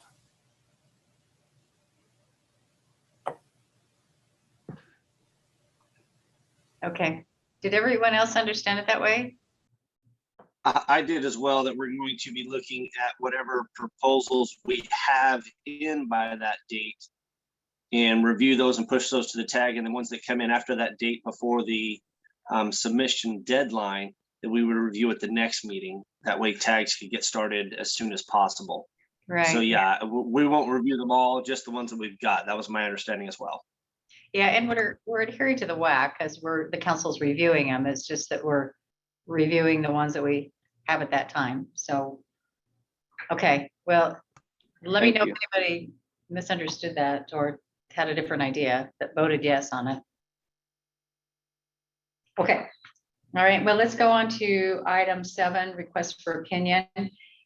We did talk about these at the committee level, but they do move on to the council for overall final approval.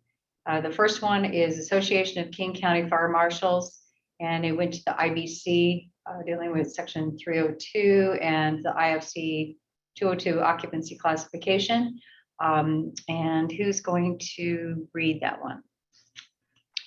I can do that, Chair. This is Tony. Oh, go ahead, Tony. Yeah. So we went over this yesterday at the building, fire, plumbing as well, and examined it extensively at the fire tag level. The question is for buildings or portions thereof that operate as a non-medical licensed institution, does the building official have the authority to determine the occupancy classification based on the use and associated hazards of the facility in accordance with the adopted code? For some background on this question, I don't believe we have any representation from the King County Fire Marshals at today's meeting. If we did, then they can feel free to speak up. But for a little background on this, what was taking place is there were some occupancy groups that were previously of the like a hotel occupancy that was then turned into some housing that was administered. May have fallen under an institutional occupancy, but their argument, the occupancy's argument to the King County Fire Marshals was that because they were not medically licensed, they didn't have a medical license through the Department of Health, that they could not establish it as an institutional occupancy. The answer, as we'll get into here, is very carefully worded as to cover all of our bases. Matthew Campbell with the Department of Health, who represents them and is on the fire tag, was really key in this, as well as many others on the tag. The answer was for buildings or facilities not licensed by the state of Washington, the code official may designate the occupancy type and construction requirements for the building structure or portion thereof. Matt did just pop on the screen there, and so Chair, if I may, I would like to just refer to Matt so he can just kind of gloss over this in probably a better way than I can, and then from there we can turn it over to council and other comment. Good afternoon. Thank you for permitting the opportunity. My name is Matthew Campbell, and I'm here on behalf of the Department of Health, Washington State Department of Health Construction Review Services. And I was able to, I'm a participant in the fire code tag and was able to be part of this discussion to hopefully provide the Association of Fire Marshals with the affirmation that they needed to do their work, as well as ensure that the opinion provided by the council would not appear to undermine other Washington state amendments to the building codes, where careful time and attention has been taken to link occupancy designation to a license.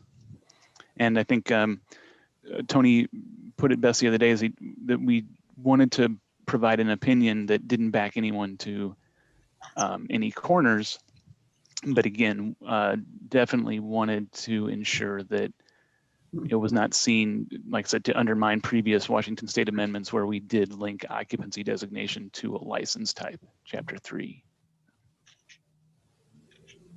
Thank you, Matt. Appreciate that. So is there any public comment on this?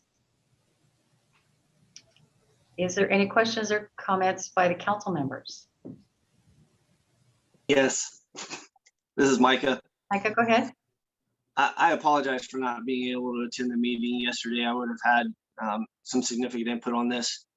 I have several questions and comments and concerns. Let's just start with the reference material. The reference sections 302.1 and IFC 202 actually don't give any authority to the building official or code official. That just states what occupancy classifications are and doesn't actually allow the building official the authority to do so. That actually comes from Chapter 1, technically under duties and powers of the building official. I'm kind of okay with the answer, but technically I don't agree with it. In the code, there is no explicit language that allows a code official to designate an occupancy classification. It only allows a code official to interpret and enforce the code. And that does there are certain sections. So that'd be 104.1. And then, you know, we can kind of get to this answer as well through 107.3, which is approval of construction documents. It kind of says you got to have certain things, you know, that construction indicated and described as in accordance with requirements of the code and other pertinent laws or ordinances. And that kind of talks about how does the building official determine what the occupancy classification is? Usually that should be determined by the applicant and then approved or denied by the code official. The only place the code technically gives authority to a code official to designate occupancy classification is in chapter 10 under occupant load, where portions of a structure may not be classified with an occupancy to determine minimum mean the occupant load to apply the correct occupant load factor.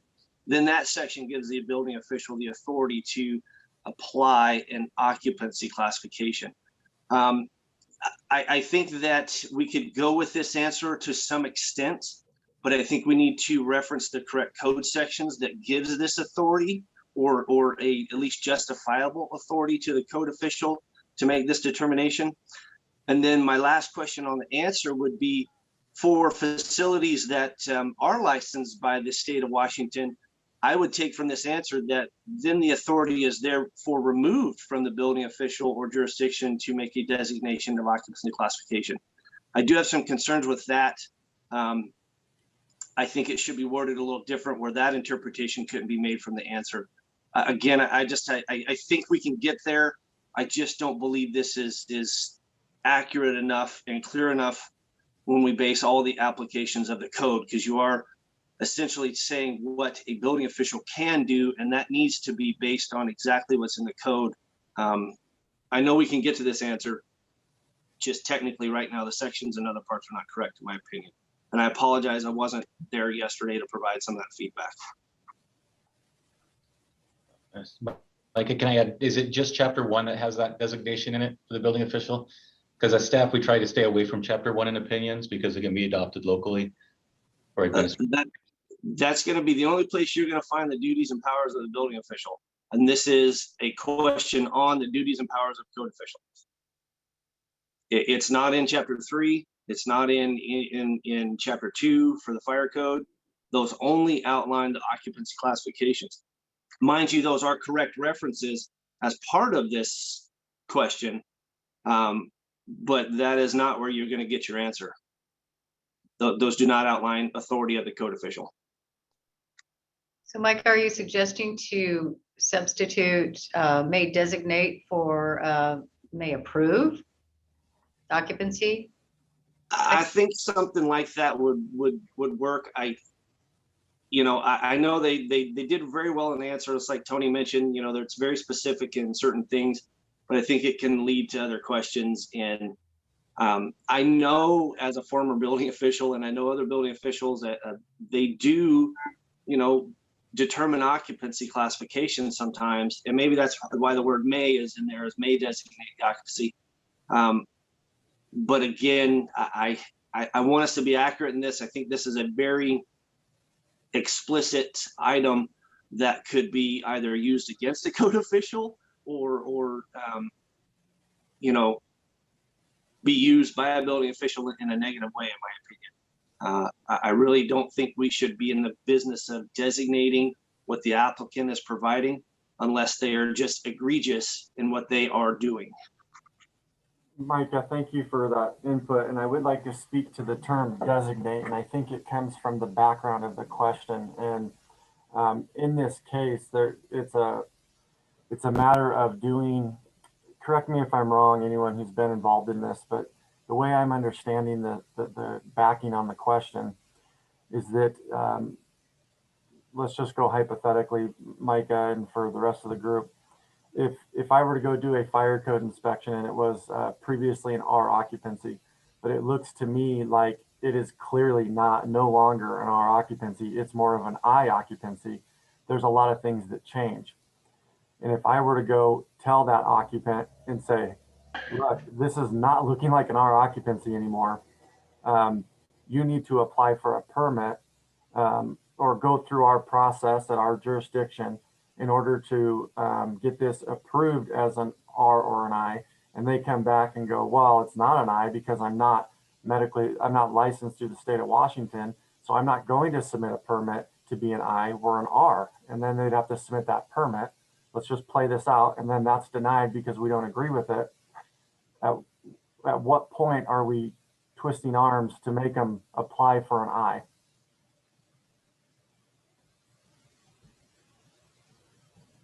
On mute, sorry. I think that's going to fall under other provisions of the administrative code and what you've adopted in your jurisdiction. I don't believe that that's authority of the building official. You get to enforce the code, but again, I don't think it says you can make that designation explicitly. What you're talking about in that scenario, you would have to go through other processes that are adopted by your jurisdiction to get them into compliance of what you see the risk or identified issue is.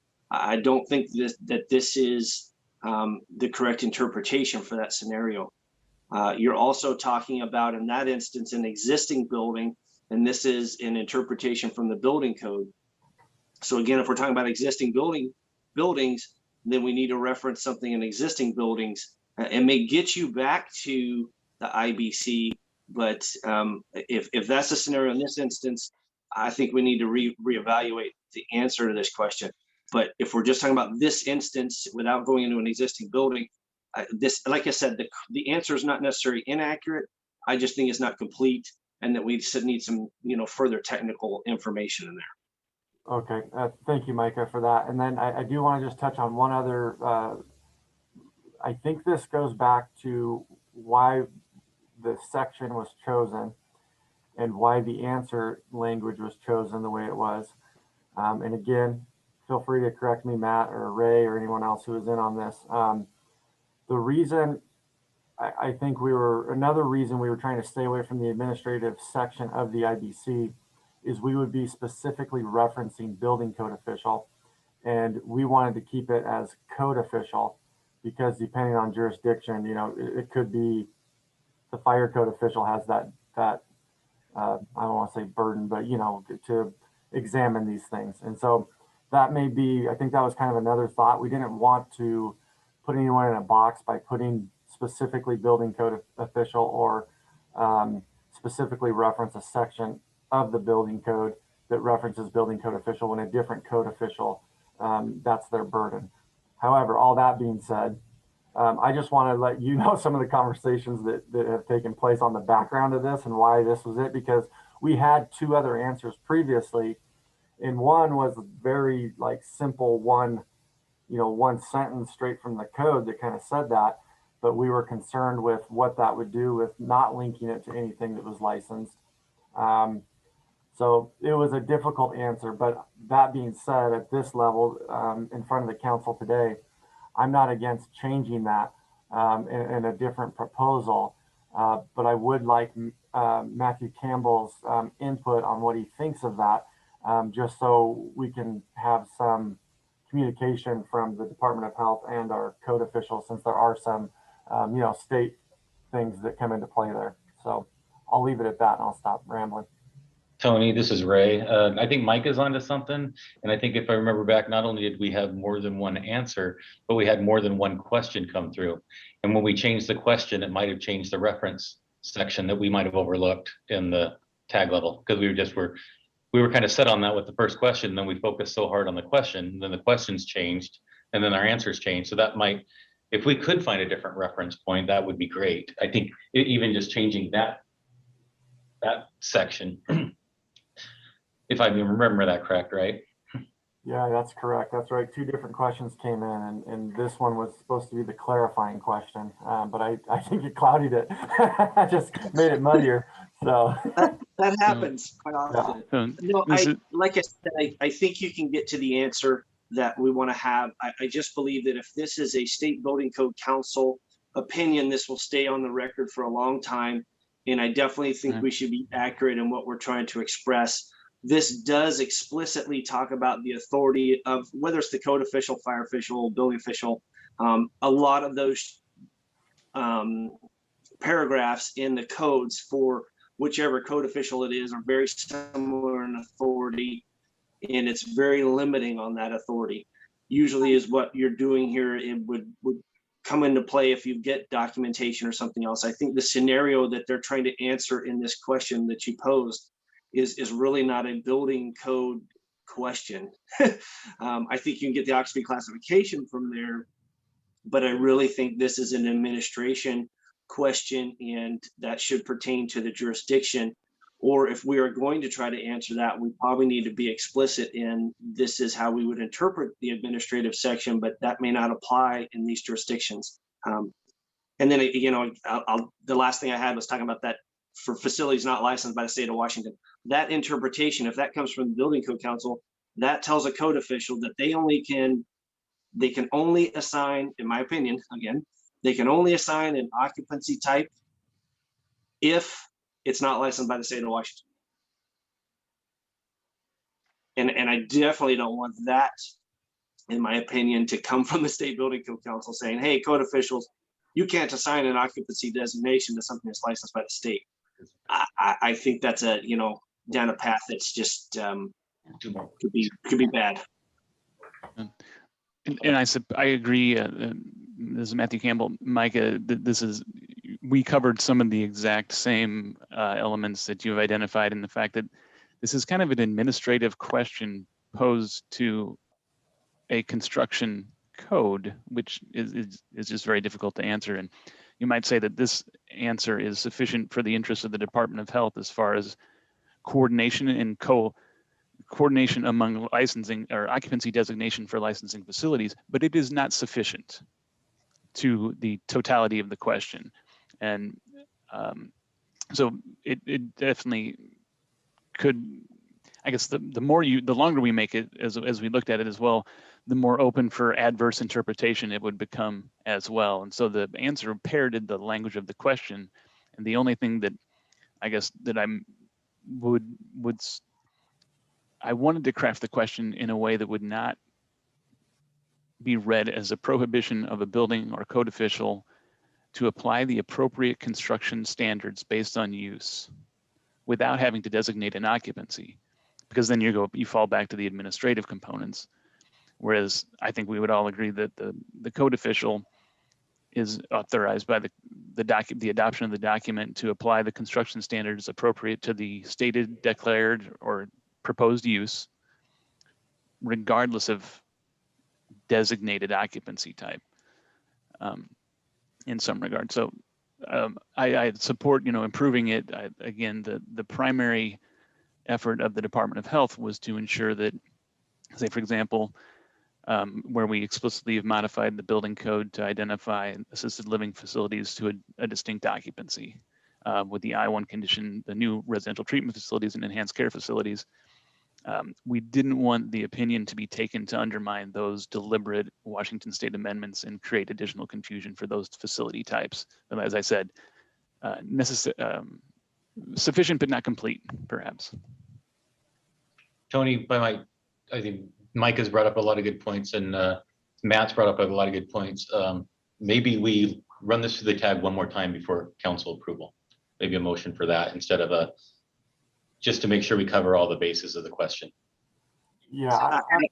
Three options. We can approve it, we can modify it, or we can actually, yes, send it back to the tag for a little bit more clarification. You could ask for a different question, or you could work on the answer. So one of those three. I think we could also take it to it was sent to the fire tag because it came from fire marshals, but it's the building code question. So we could run it to the building code tag as well. Yeah, I think that's a good idea. It did come. Go ahead, it did come through. Oh no, never mind. I'm sorry. It did not come through the building code tag. Sorry. It did not. No. Okay, maybe we should run it through the building code tag. Okay, so just so we can get some direction before deciding our route. What we really need to be looking at is our sections need to be refined to probably like a 104.1 or the appropriate administrative section. And then within the answer, the first portion needs some work just for some, and maybe just another sentence in there to clarify that. And that way we're not taking anything away from a code official. And then we'll probably need to work on the word designate would be kind of a good sum of what where the work needs to be. Micah, would that be a? Oh, yeah, sorry, I didn't know if you're asking me to the council. I'm fine with that, and I'd be more than happy to help. And like I said, I apologize, I was not able to meet. No, that's okay. No. We probably could have solved some of this, but absolutely, yeah, I think that we can definitely fix it.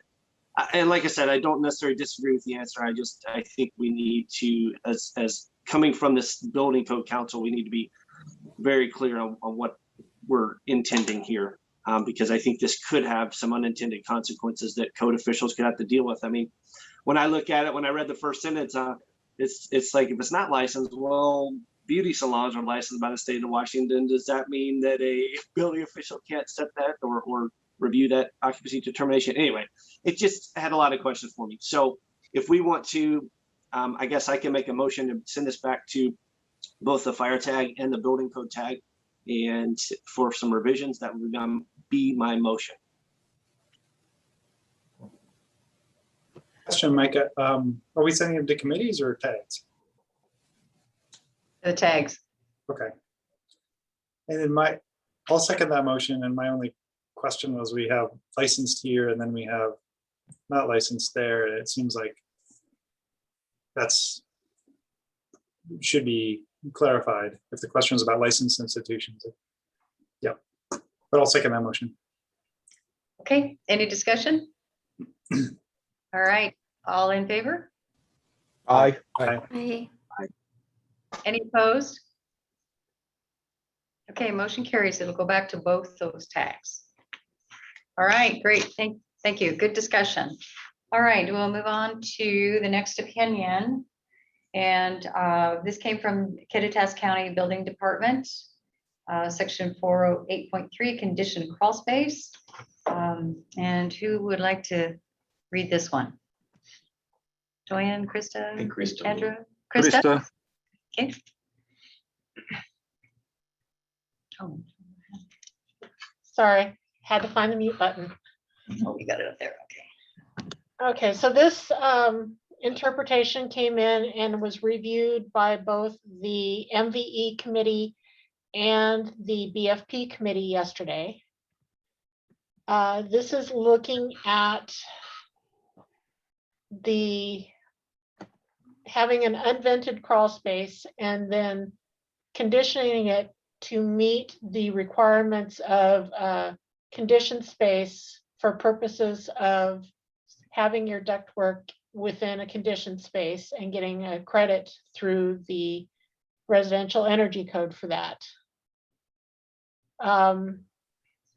So the question is, can a heat duct be provided into the crawl space, which would be mechanically drawn to the exterior and thus not communicate with the common area to provide a conditioned space for ductwork complying with section R403.3.7 of the Washington State Energy Code, as long as the other conditions in the amendment to IRC section R408.3 are met. And the MVE committee recommended to the BFP committee, who then accepted the alternate answer that is provided there of either the space is considered an unvented crawl space and considered outside the thermal envelope barrier and meets the requirements of section R408.3, or it is designated as part of the conditioned space where ducts are within the space enclosed by air barrier and thermal requirements and does not require continuous exhaust per IRC section R408.3 item 2, but must comply with item 1 for radon requirements. All right, thanks, Krista. So any discussion on this? I could provide a little bit of background discussion if desired. Yeah, Joe, why don't you go ahead? Yep. So the question appears to conflate two options. And so the MVE committee's opinion was that those cannot be combined. If you locate the ducts in an unconditioned crawl space, you need to provide ventilation through the crawl space to eliminate radon, but then the ductwork is not within the thermal envelope of the building. And that is the reference to section R408.3. The other option here is to basically insulate the entire crawl space as if it's the building envelope and have it contain the air barrier that is tested per the residential code, energy code. And if you do that, then you are essentially making the crawl space a very, very short floor within the house. And that then would mean that it's entirely within conditioned space. But then you would not have continuous exhaust from that kind of crawl space. So that was what the MVE committee came up with. And that is entirely based on the energy code implications of that, not the building code implications of that. So we did this as input for the the BFP committee, which met in the afternoon after we came up with our opinion. I guess to take it from there, in the BFP committee, we discussed it as well, went over what happened in the MVE committee, and we decided to move forward with the wording that the MVE committee put forward, which is worth noting. It's not necessarily an answer. It's just considerations to move forward, since, as Shell described there, it's not a simple answer.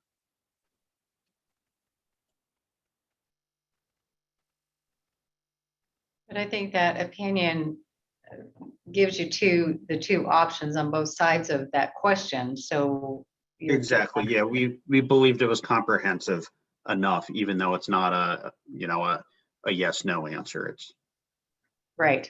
Yeah, you know what you can do and can't do. Okay. Is there any public comment on this before I open it up to the council? Oh, Mike, I see your hand.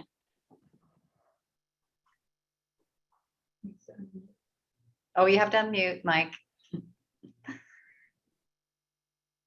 Unmute. We can't hear you.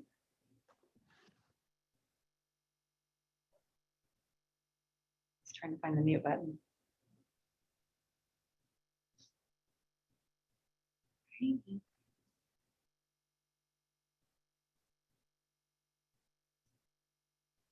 Well, okay, we'll circle back. Any council members have a comment?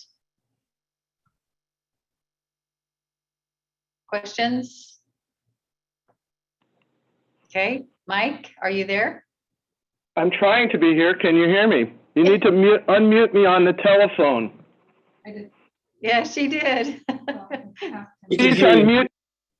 Can you unmute me on the telephone, please? Yeah, you're unmuted. You're coming through. Thanks. Sorry about that. I'm calling in on the phone, and this happened last meeting. I tried to get in and couldn't. I wasn't unmuted on the phone. I am watching the screen on Zoom, but our university doesn't allow us to use Zoom in that platform. So thank you. I did send a drawing, a diagram that might help solve some of the energy code equivalencies to Chell. It was developed with consultation with Mike Flory, the proposer, at Kittitas. There was some discussion with Chelan about it. And we worked with Dr. Joe Stiebrick to develop a detailed drawing that has an option that would have a rat slab in the crawl space with R10 insulated to make it effectively a conditioned envelope in compliance with the energy code, in our opinion. And that would open it up for using that as a credit space for the ducts inside credit.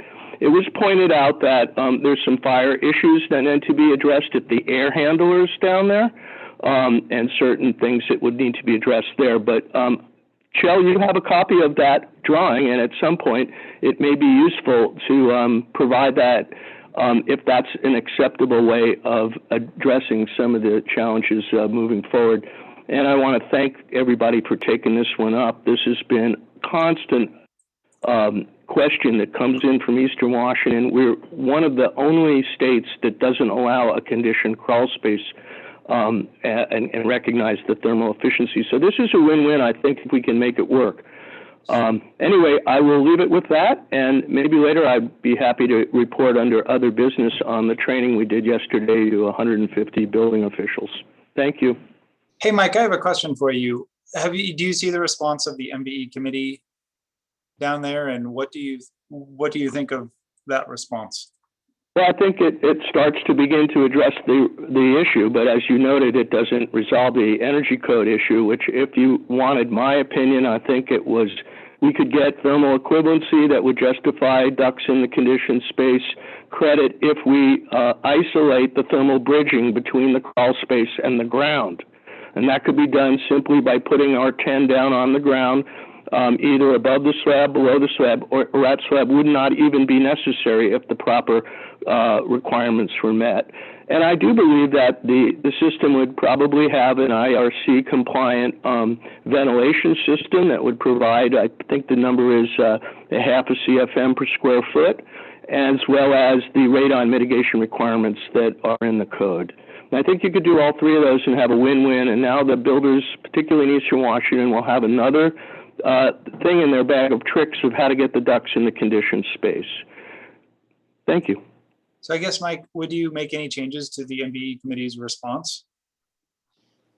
I'm not prepared. I just saw that immediately, and I'm not prepared to dive into it. What my recommendation would be is to look at the drawing that was provided by Dr. Seabrook and with our assistance, and I believe was shared with those jurisdictions, and see if that's an adequate way of doing this. I don't see a problem with this if it's just focusing on the IRC, but there is an overlap, as you said, for code compliance. I hope that helps. I'm not trying to avoid your question here. I just haven't read this until right now, and I'm wondering what you said before about, is this going to empower somebody to take an energy credit now in that space? And that's the issue that we were trying to resolve, anticipating that this was coming. All right, thank you, Mike. And I think in answering these questions, when we have a request for opinion, the answer is specific to that question. It's not necessarily, and I totally get where you're coming from, is trying to help solve this, but it's not necessarily for the, designing how to accomplish this. It's just answering the code question. So, but I think the information that you have could be passed on to the jurisdictions for their help, and if this comes up, they could help the building industry with the, how to accomplish this, I guess, is what I'm saying. Yeah, thanks. I did. That's why I sent it to Chell and didn't engage on this, because it is addressing the energy code, and this one proposal here is on the IRC or the mechanical. Yeah. Yeah, and then I received those drawings and the data behind them, and they make a good case for an option where you have insulation at the floor level, and you have additional insulation at the slab level. So you're creating an insulated crawl space that is insulated both from the unit, the residential unit, but it's also insulated to some extent from the outside.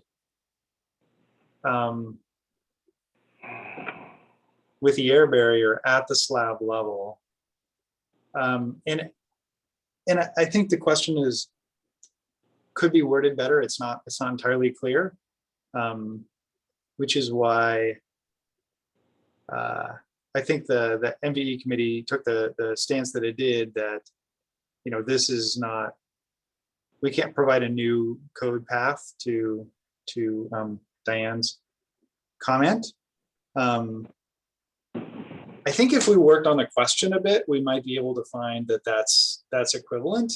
But code officials are inherently allowed to find that that's equivalent if and when they do so. So I don't think, Mike, that the MVE committee's answer addresses or newly allows the option that you're hoping for. And I didn't see a pathway, or the MVE committee didn't see a pathway to do so within the context of the question. Thank you, Chel. Mike again. Yeah, that was, my intent was to send it to you because it needs to be addressed in the energy code. And this is apples and that's oranges, they're interrelated. And so the discussion we had with the jurisdiction is, do they want to do this one by one? Or do we want to have some coordinated response that would provide consistency from jurisdiction to jurisdiction on the specific topic? That's why I sent it to you. We can certainly put something out on our website, but then it opens it up for millions of phone calls of why has this changed and what's going on. So the ideal solution would be is you either decide if it's going to be in the next code go around or it's going to be an emergency rule, and then you could get that credit. So we are not going to be able to do anything more than send it to you guys and have the tag address it or the council address it. I would be happy to prepare a formal proposal if that was something that would need to be done on the energy code side. But yeah, I think we're talking about the same thing. One technical point, the detail Dr. Stebrick sent removes the insulation between the house and the conditioned crawl space. That would be R30, and then puts R10 either on the earth or below a rat slab. Thanks. Okay, Thank you, Mike. So yeah, this is great to try to design these things right now, but I think we just need to focus back on this opinion, and did we answer this question? And if any other council members have any comments on this, and let's decide what to do with it. All right, I'll entertain a motion.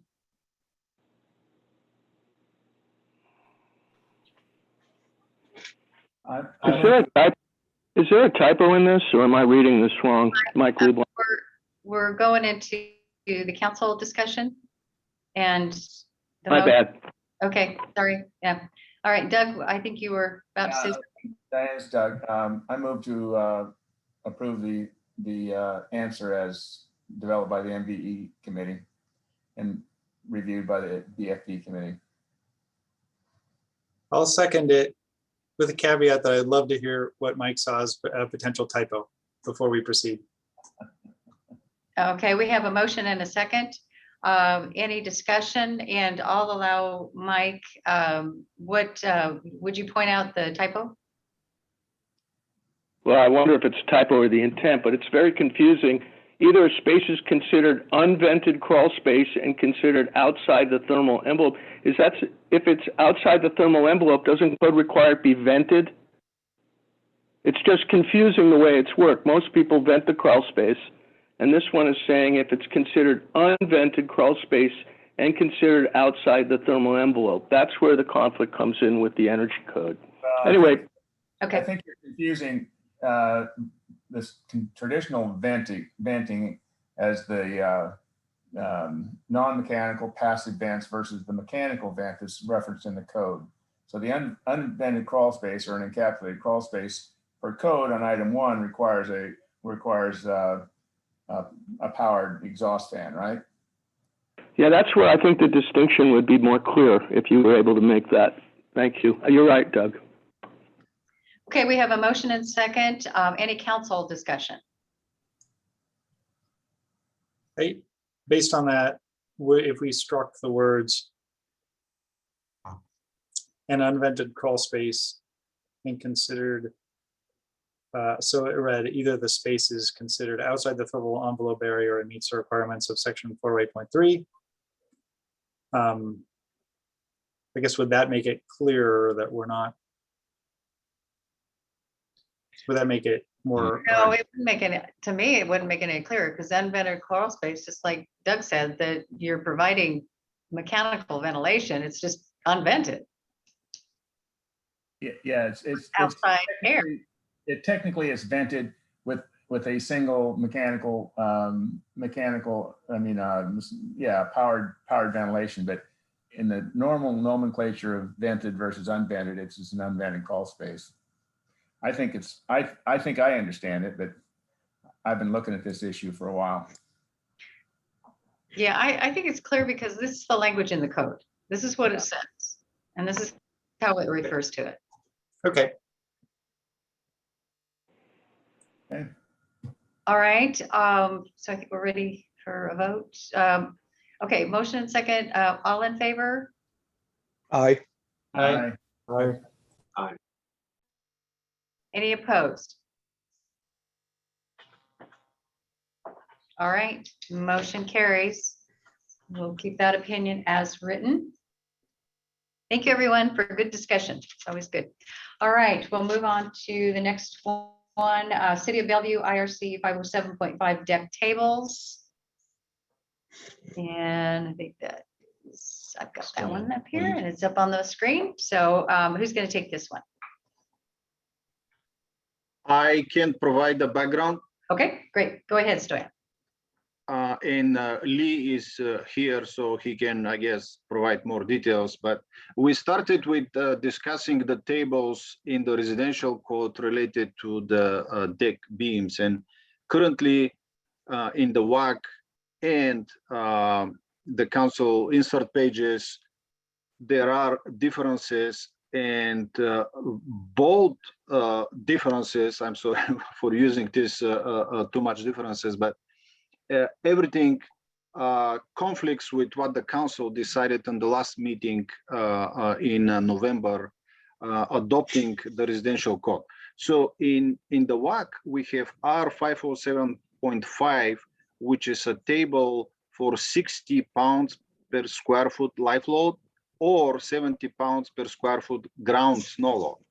And then we also have table R507.53, which is for 60 pounds per square foot live load, and another table for 70 pounds per square foot.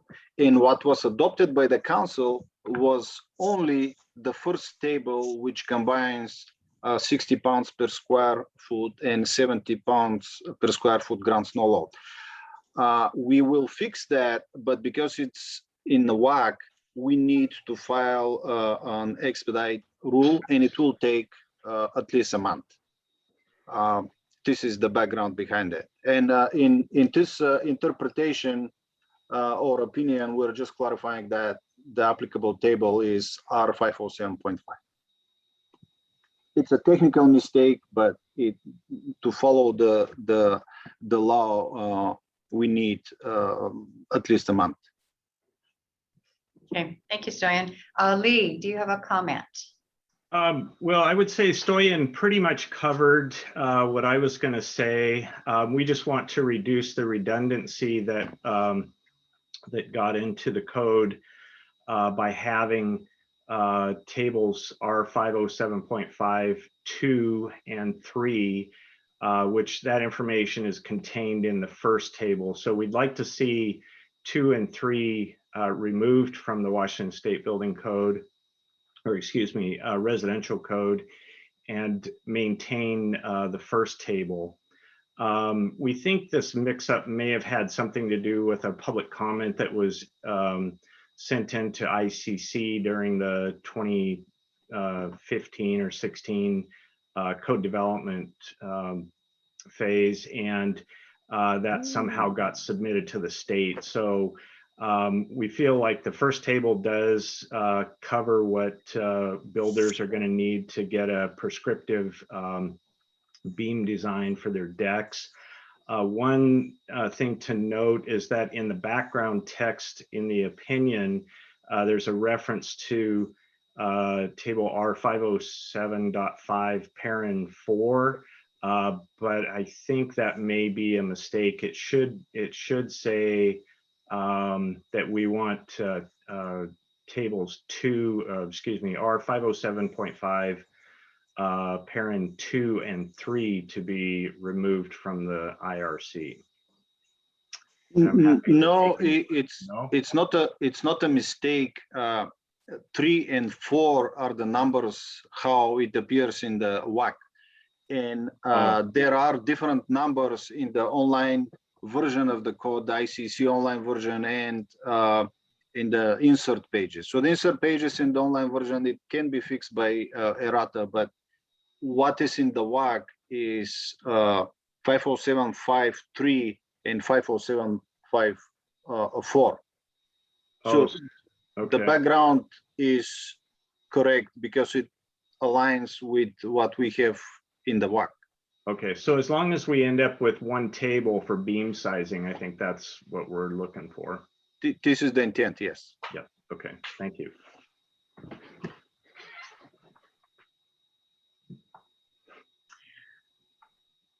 Okay, any other public comment or council member discussion?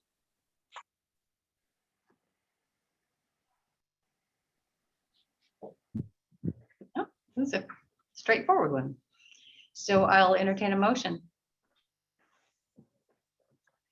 Motion to approve. This is Micah. Second, Tony. We have a motion and second. Any other discussion? Okay, all in favor? Aye. Aye. Aye. Any opposed? All right, motion carries. Thank you for that. Okay, we got one more. From the City of Bellevue, the WSEC Section C 407.2 performance-based compliance. I think it's up on your screen. All right. So who's going to take this one? Stoyan? Krista? Krista? Actually, can I hand it off to Caroline? Are you willing to discuss this one? Sure. Thank you. Thank you. Yeah, so the question reads, section C407.2 of the 2018 WSEC states that, quote, otherwise components of the project that would not be approved as part of the building permit application shall be modeled the same in both the proposed building and the standard reference design and shall comply with the requirements of this code. Now that the standard reference design utilizes ASHRAE Appendix G and the building performance factors per table C407.3 parent 2, should components not yet designed still be modeled the same? And the answer is no. The code specifies that the not yet designed proposed components shall comply with this code referring to the Washington State Energy Code, not ASHRAE 90.1.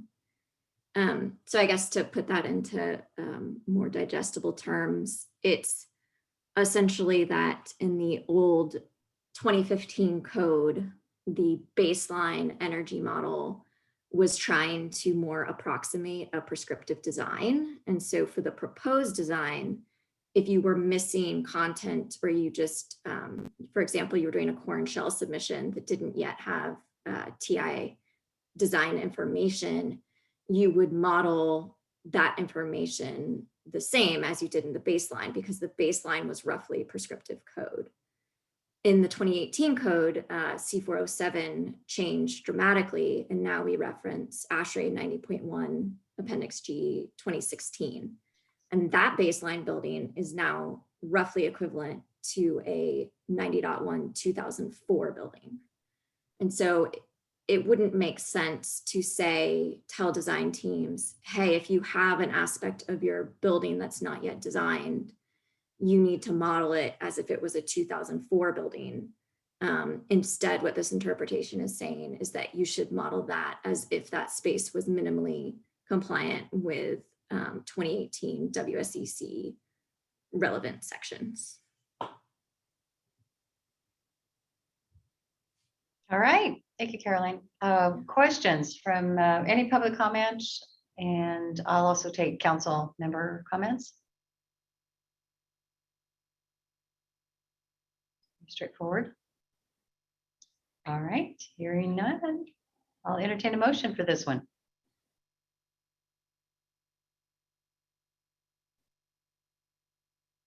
Caroline, you can make the motion. I move to approve the opinion as written. I'll second. Okay, we have a motion and second. Any other discussion? All in favor? Aye. Any opposed? All right, motion carries. All right, thank you. That concludes our opinions. Great discussion on that. Get through those, that's great.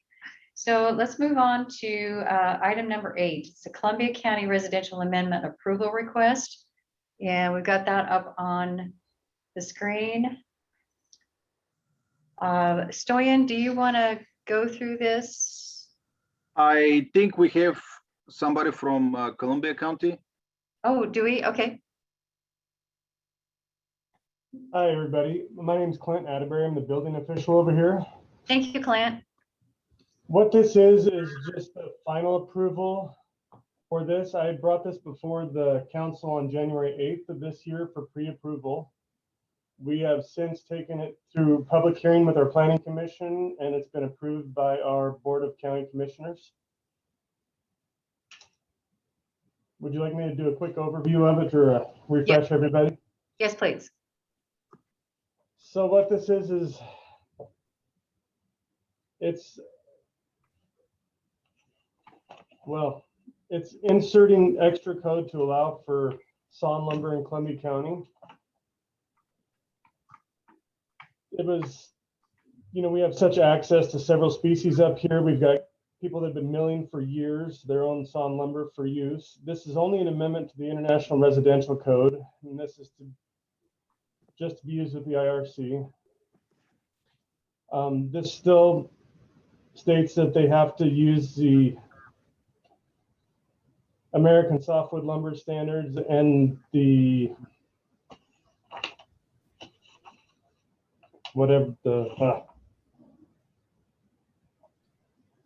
design standards, also the NDS, when they're applying this. It also states that their oversight from an impartial third party is necessary to ensure the quality and safety of that lumber.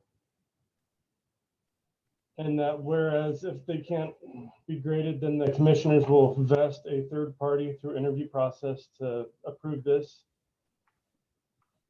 Also stating that all documentation of the lumber's history and inspection will be attached to the title of the property for the duration of the structure's lifespan. I guess that kind of wraps it up, but I will take a lot of questions. If I can add, this proposal was discussed, as Clint said, in the January meeting, and Richard was helping him to follow the council recommendations at that time. So most of these proposals were already, again, discussed by the council members. And we've inserted all the council's requests for additions into this also. Great. So that's what the benefit of this pre-approval process is. When they went through this in January, I believe that's what you said. We did go through this, and that really helps sending it back to the county or jurisdiction for a little bit easier passage with their ordinance. And then when it comes back for final approval, we've already reviewed this. And so it should be a straightforward process the way this was handled. However, I'm going to open it up for questions or additional comments. This is Todd. I just want to echo that. Thank you for the engagement, early engagement. Very well done. Thank you. This Mike, I will agree with that sentiment, and I appreciate you bringing this forward. I do encourage, as I said before, encourage the proponent to bring this in during group 2 as a statewide code change proposal to allow self-sawn lumber under certain circumstances out of the IRC. And I do support this, and it looks like we need a motion to approve, and so I will make the motion to approve. Andrew, I'll second. Was it? Did Andrew say? I did hear a second. Oh, okay. We have a motion and second. Any other discussion, questions?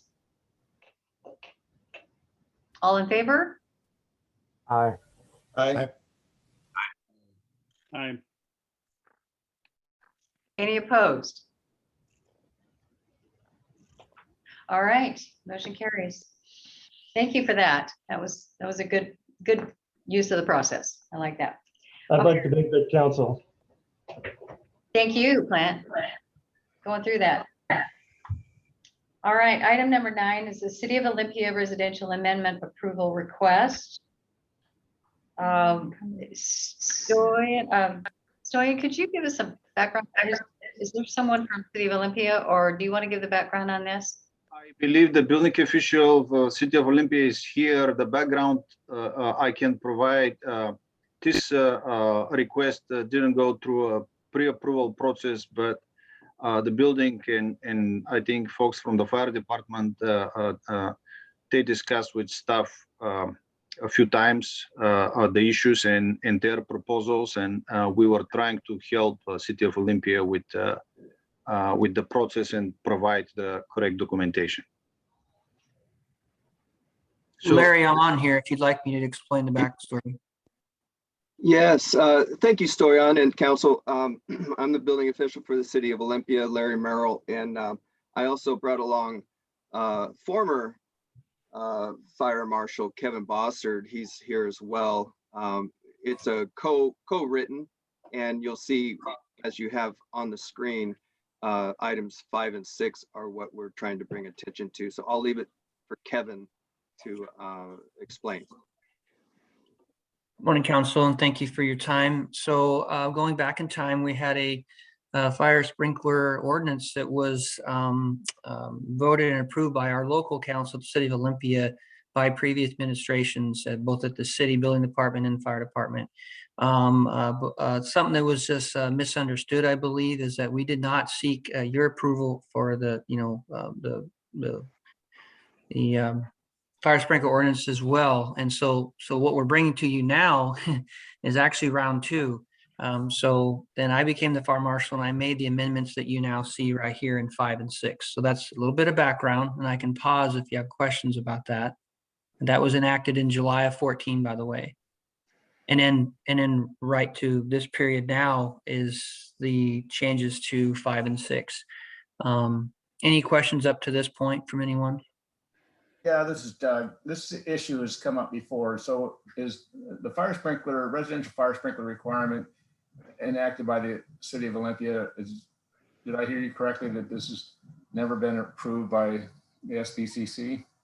That's correct. That was just a, frankly, just I don't believe the folks at the time understood that was a process that had to be go through. I think they thought it was just a local requirement only. It is. Well, that question came up about 3 years ago, approximately, give or take, and didn't get a clear answer at the time. So thank you. Mm-hmm. Any other questions? And I can go into the amendments that I intend to bring before you today. I'll have questions on the amendments, but not the background. Thank you. That said, I'll go into the amendments. So what we found is we've had a tremendous amount of construction, of course, and it's a straightforward process. But now we have, with I'm sure all you're aware of, a lot of ADUs, and we have some affordable housing things going on at the local level. And I personally, as a fire marshal, made the decision based on some work I've seen in the state of California, where financially it was just upside down, frankly, where it cost more to upsize the incoming service from the main and the street to the meter, and then the meter, and then through the house. And so it was unintended consequences where the cost was so exorbitant to simply build an ADU, to where I propose what you're reading there now in 5 and 6. And I can just let you read it and ask any questions.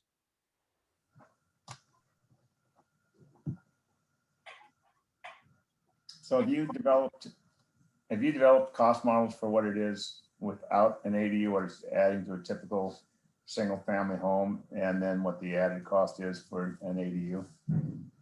That's a tough one, but I can explain the background. So, I mean, I trust what you mean by cost models is in Olympia, it's around $350 a square foot to build. And however, other folks use $250 a head per sprinkler head. And then the cost models are tough because in some instances where we have enough static pressure, the water would actually make it all the way through the house system and then all the way through to the ADU. Or in some cases, we would put a T right after the service line going from the meter to the house. We'd put a T there and then run that to the ADU. Well, the cost models are really tough to wrangle down because that can fluctuate a lot based on, hey, maybe they have enough static pressure and it makes it, and they don't have to upsize that main to the meter, then the meter, or in some cases even upsize the service line from the meter to the house. So it's really tough to nail that down. So does the city of Olympia have adequate pressure and flow everywhere so people aren't requiring to put in holding tanks and booster pumps? That's correct. Yeah, we actually just recently went through the Washington State Rating Bureau, and our water system and then the city water side is definitely did great. I think the lowest we have in town is 45. We had a big build out of an area where 45 PSI, even with low flow sprinkler heads, we were able to get the appropriate flows on the second floor. We never had a problem passing. The only time, to answer your question directly, where we had to have a holding tank was where there was these little islands that were still effectively in the county and they're on a well.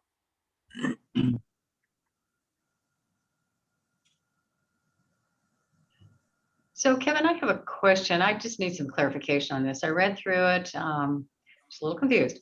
So, Washington, we did not adopt this in the model code for requiring fire sprinklers, but each jurisdiction has the ability to adopt the appendix and require it and they can do that in the residential code without going through the council. So if your jurisdiction adopted the sprinklers and you're just making some exceptions to that, I'm just questioning whether I appreciate you bringing it here, but I also wonder if we do need to approve the exceptions. That's my guess. I'm not quite sure how to respond to that. I appreciate and understand what you're saying, but when this was Larry Merrill did a great job in knowing that we had to bring it before the State Building Code Council, and then Stoyan and Krista recognized quickly that they'd never seen this before, so that's actually why it's here. And also for Mike, at some point I'd love to get to question or point number 5 so I can really explain what I'm referring to with ADUs too. Does that help though? Yeah, go ahead. I'm sorry. Diane, I remember specifically having this conversation with Richard a while back, and I thought at the time that they needed approval.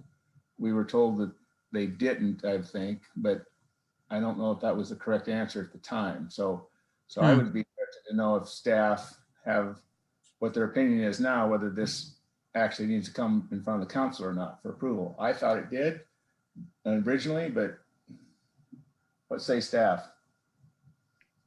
Our intent was that Appendix U is adopted by the council on statewide level, and Appendix V is not adopted by the council, and how the WAC reads, it should go for approval through the council for single family and multifamily dwellings. It was our topic of discussion with the folks from the city of Olympia. Okay, well, that kind of answers my question, and maybe because we didn't adopt that requirement, right? So if a city does want to require fire sprinklers, they adopt that appendix. And if they adopt the appendix, then they have to go to the appendix that requires how you install the fire sprinkler system, correct? But if in this case, I kind of agree that it should come here because you're requiring it, which is totally up to you, is your ordinance, but you're making exceptions to that ordinance.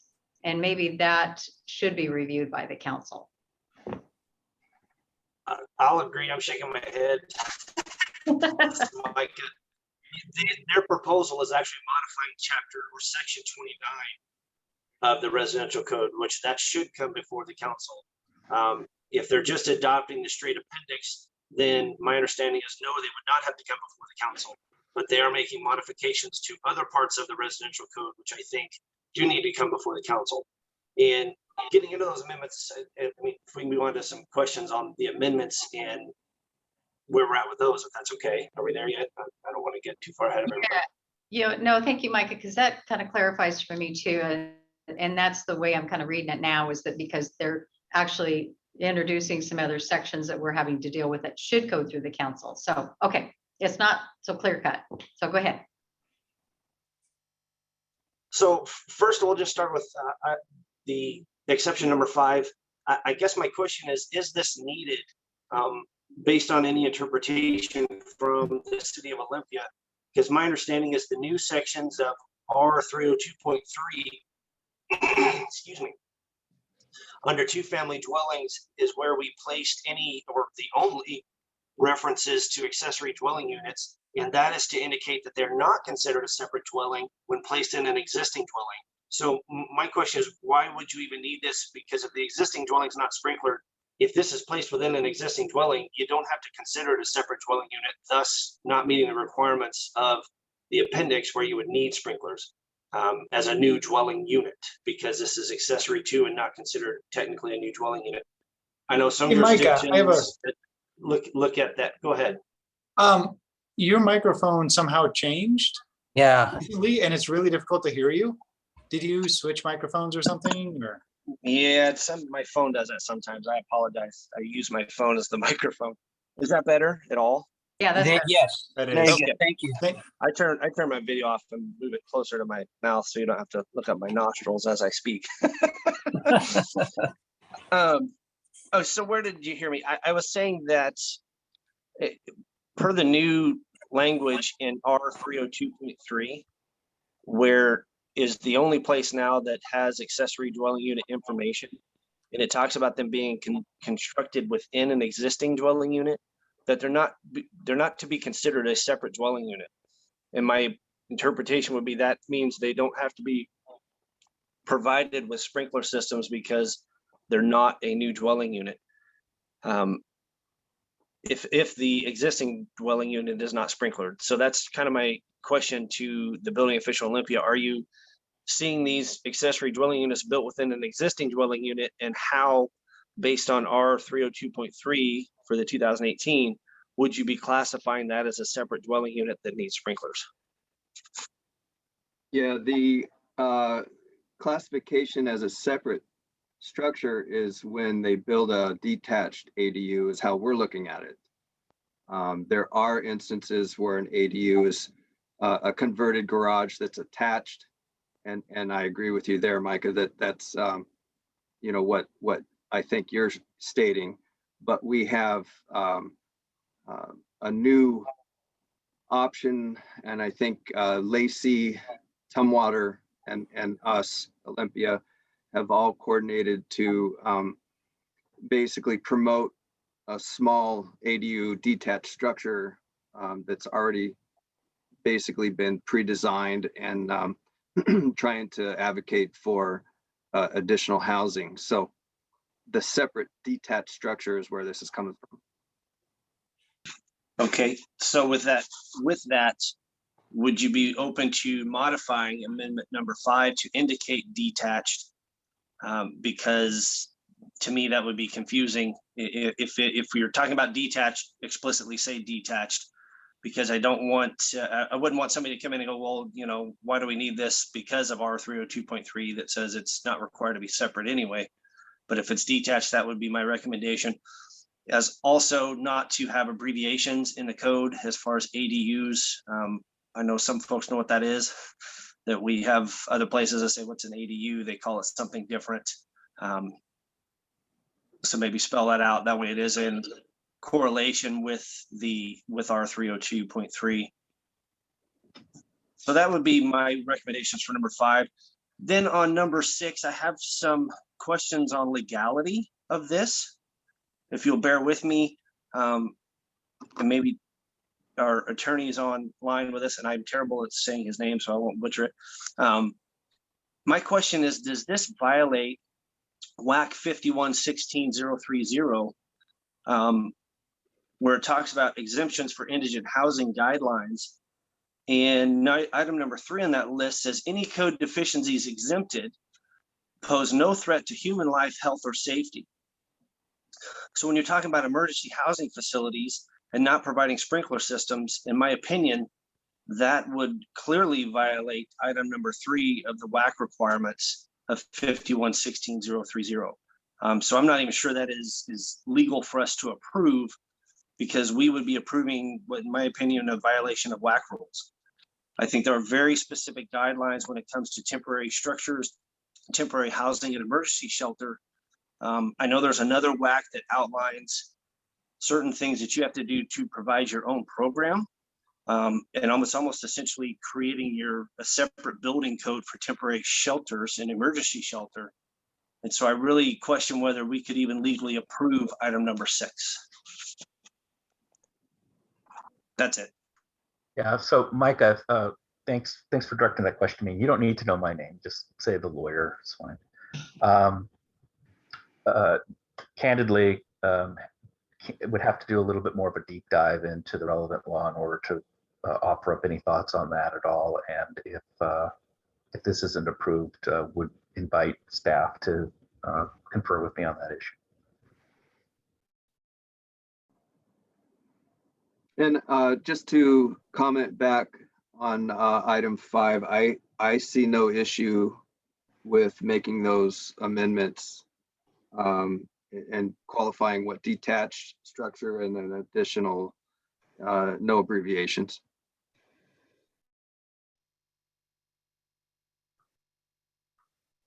Excellent, thanks. I just want to clarify on item 5 too, though, that is the request that it only say detached, because the intentions of where I got to with the fire code and having 650 of these sprinkler systems put in, and then some of the problems we came up against with the static pressures and the costs is that some of these conversions were not always detached, and you would still incur the same pressure problems. And so, and you could have an accessory dwelling unit like the basement of a house and meet the codes, and that could be an accessory dwelling unit and actually have a separation between the first floor house.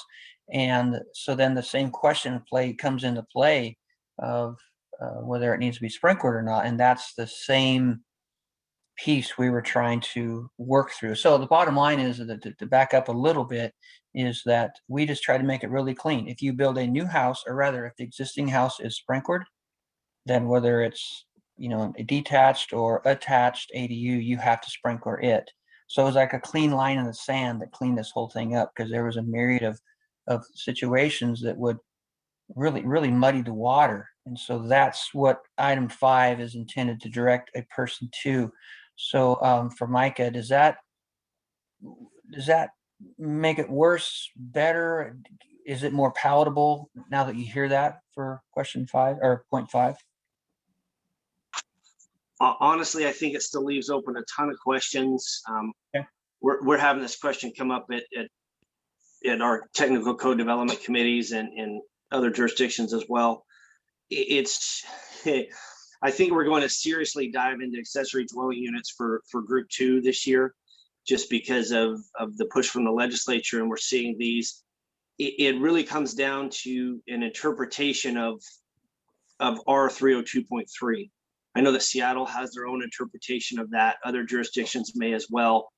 And I think that in this instance, I don't know if we should approve number 5. Honestly, I think that what you just posed as a question should be submitted to the whole council as an opinion request. Is what do we consider this R302.3 to apply to?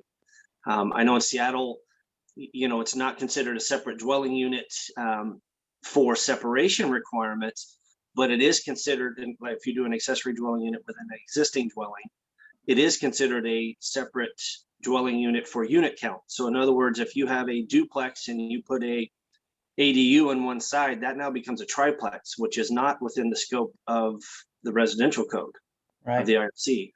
So I think that your question, your last one, should be an interpretation or opinion request at SBCC, because there's a lot of variables there, unfortunately.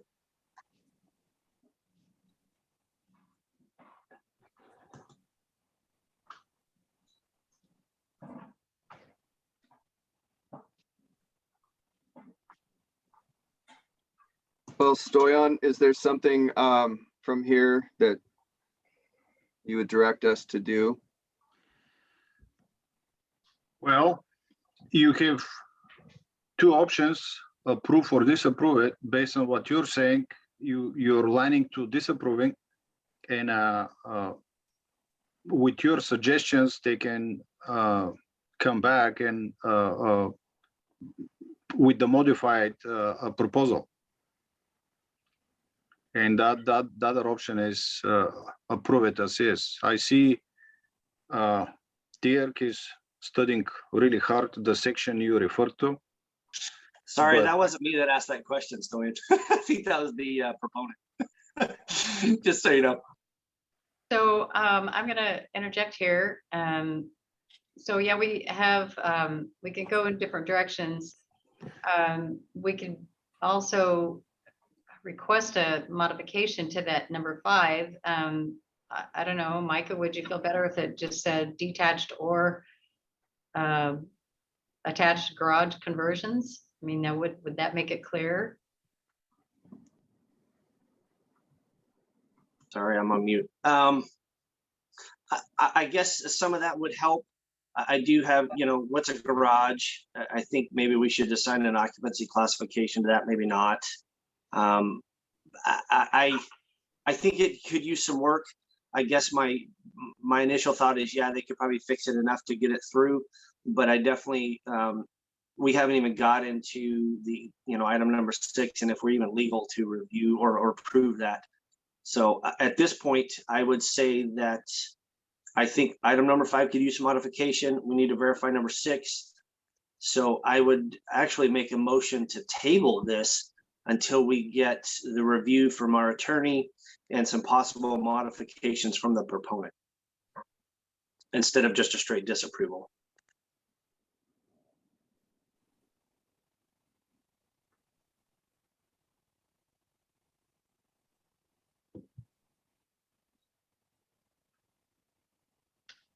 All right, well, I'm not hearing a second on that. So I'm open to more discussion on this.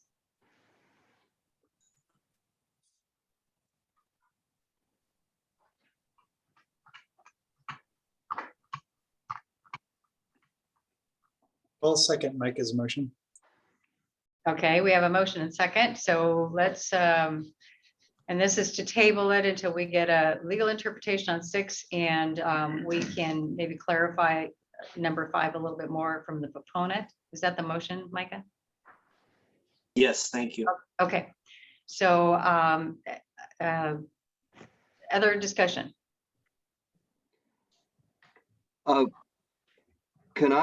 Can I interject one question? Yes. Is there a way to strike 5 and 6, or at least, I don't know if there's an option for this or not, is so that we can have the original, and if I understood Micah right, we basically, because of the way things are written already in the code, we have adopted our Appendix U and then Appendix V, and that's the option of the jurisdiction, just so that we have we're caught up from 2014. And then we table these 2 items here, 5 and 6. Is there a way that can be done, or do we have to kind of go back to the table and redo this? No, we can do it that way. That would make more sense because you've already adopted it. I mean, you're already on a roll. It's just that 5 Yeah. and 6 coming up for contention. So Exactly. we don't want to stop you all together. I mean, and you can pretty much do this on your own, but so I guess I'm asking Micah, if you want to modify that just to and just include 5 and 6.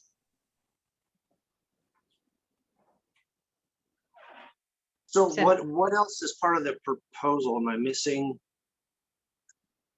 Everything has been adopted as far as I can see. Right, I don't think as long as they're not modifying chapter 29, I don't think the council needs input on the other items. I think they're already legally able to adopt the appendices that require sprinklers in all residential structures. And as long as they're not providing additional modifications through the code, I don't think that council needs to have any input. If I understand the legal question that we're being asked. Yeah, we don't have to approve the rest of this. It's already been approved. Correct. Okay, thank you. So, okay, I'll throw it out there again. Any other discussion? So I guess the motion is we're just going to table 5 and 6 for more clarification and a legal determination. And the rest of it is fine. So, I mean, it's there. Okay, so I'll just take a voice vote. All in favor? Aye. Aye. Aye. Aye. Aye. Any opposed? Okay, motion carries. Thank you. Thank you for the information and giving us a lot of background on that, because that clarified it a lot. Thank you very much. You Thank bet. you, Councilman. Okay, let's move on. All right, I got that one. That's there. Two more. Staff report. Oh, yeah, not 2 more opinions. 2 more requests. I need Okay, to scare you. we are doing good. So we're moving on to the staff report. Stoyan, take it away. Yes, and I will outline the changes since the last time. And it was requested by Todd a little bit more information about the International Energy Conservation Code. So most of you may know the ICC has announced that they will be moving forward to a standard development process for the International Energy Conservation Code rather than a code development process. And you know, on the good side, this will allow inclusion of a more comprehensive greenhouse gas reduction portfolio. I'm reading the information from ICC, including electric vehicles, net zero energy buildings, and existing building performance. This is for 2024 adoption cycle. So for 2021, we are okay. Like the code development process, anyone can submit a code change proposal and submit comments online, and the committee meetings are open. The caveat here is that the final determination will be by a vote of the committee. And in addition to the standard development committee for the International Energy Conservation Code, ICC will also create the Energy and Carbon Advisory Council to advise on which additional greenhouse gas reduction policies should be integrated. The pace that the baseline efficiency requirements should advance in what other needs should be addressed by the code. So the recruitment for both bodies will begin sometime this month. And the committees will be 1/3 government enforcement, with the rest of the members from the various stakeholder groups. I will try to make a comparison between this process and what we have now. Currently, we have 12 voting members for the ICC code adoption process. And this is something new that we need to act on. Again, the last sentence I just read is the committees will be 1/3 government enforcement, with the rest of the members from the various stakeholder groups. And I will ask Krista if I missed something important. She is following the process very closely, and she provided most of the information that I just read. And that is my understanding as well, Stoyan. And as a matter of fact, ICC just announced this morning that they are beginning to accept applications for those development committees for the standards and the advisory council. So this is for, and we can come back to it after I finish with the rest of the items. But this is the information that, in a summary, we wanted to share with you. And the other one is COVID-19. We received an email from the governor's office. We are moving, or we already moved into phase 3. The direction is the government employees will still continue to work online. The council meetings and all other meetings will be online until, for now, May, and then we will be waiting for a further direction. But April and May will be online, and there may be some other issues if we move to in-person meetings, but we can discuss this later. It's not. I'm not ready to discuss this at this meeting. We have some issues with staff code specialist.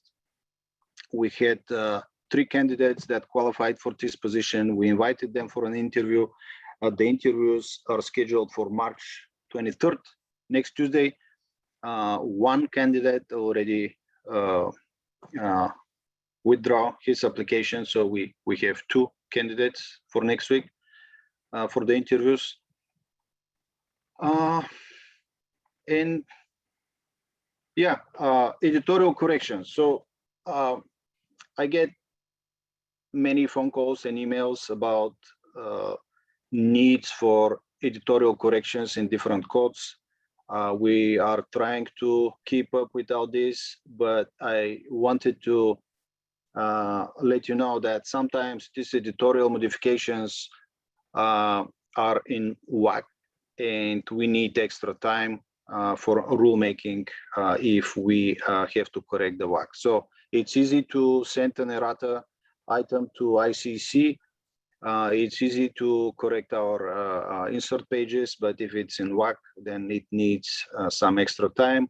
And we prefer to wait a little bit and collect all errata items and then proceed with CR 105 instead proceeding each time when we find something or receive an information, because we lose track of it. So it's not big of a deal, but it's time consuming. So this is with my report, and if you have questions, I will be able to, well, I will try to answer your questions. Hey, Stoyan and Diane, this is Doug. I would like to get us update on financial status of where we're at with receipts and expenses and budgets and all that stuff. I haven't seen that for a while. I don't have the budget report right now, but I had a meeting with our budget folks last week. We are on plus. We have more than $500,000. We're okay. We're okay. There is not anything questionable for now. And for the next meeting, I will be able to provide the complete report for you. That works. But for now, there is nothing that we need to worry about. This is Tony. Stoyan, what's the minimum qualifications for the code specialist? I don't have the requirements open here, but it requires a degree, and it requires I can't remember if it was 3 or 5 years experience. It requires a degree? I believe so. And well, it is stated there as far as I remember, but is not the most important one. It requires code experience. Does it require any ICC certs? Yes, again, based on my, if I remember correctly, it does requires ICC certs, but we also offer an option if the ICC cert is obtained within 1 year. Thank you. Stoney, just a point on that, that it does require a degree and a equal level of experience. So. Thank you for the clarification. Are you looking to change careers? Not quite. I just, it's a little concerning that it's unfortunate that we only had 2 candidates, and it's, you know, with so much that's put on the plate of the code specialist, it'd be nice to have something that's a little more accessible, I guess, or available from that standpoint. But I understand how that stuff goes. We all have it in our jurisdictions too. So it's been going on for a couple of months, even more, and we re-advertised it. We used ICC, but I guess, well, if I remember correctly, we received 9 applications and only 3 was allowed by HR. They met the minimum qualifications. And you all know I came from California, and I left the state 18 months ago, and I don't have replacement yet. So they struggle in California too. As far as I know, there are some issues in Oregon State too. So I don't know what the reason for that is, but it's not only here. Well, yeah. Let's not compare ourselves to California. That wouldn't be good. Well, I noticed it. I mentioned it because, again, it's not only Washington State. It's the same. These are the same positions. These are the same needs.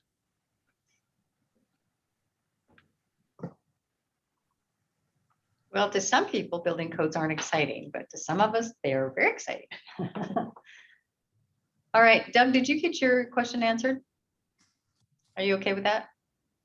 Yeah, more or less. I mean, I just want to see a detailed status of finances is all. So next meeting is fine. Okay, I'll prepare one. I didn't prepare for this meeting because I didn't see big changes since the last time it was discussed.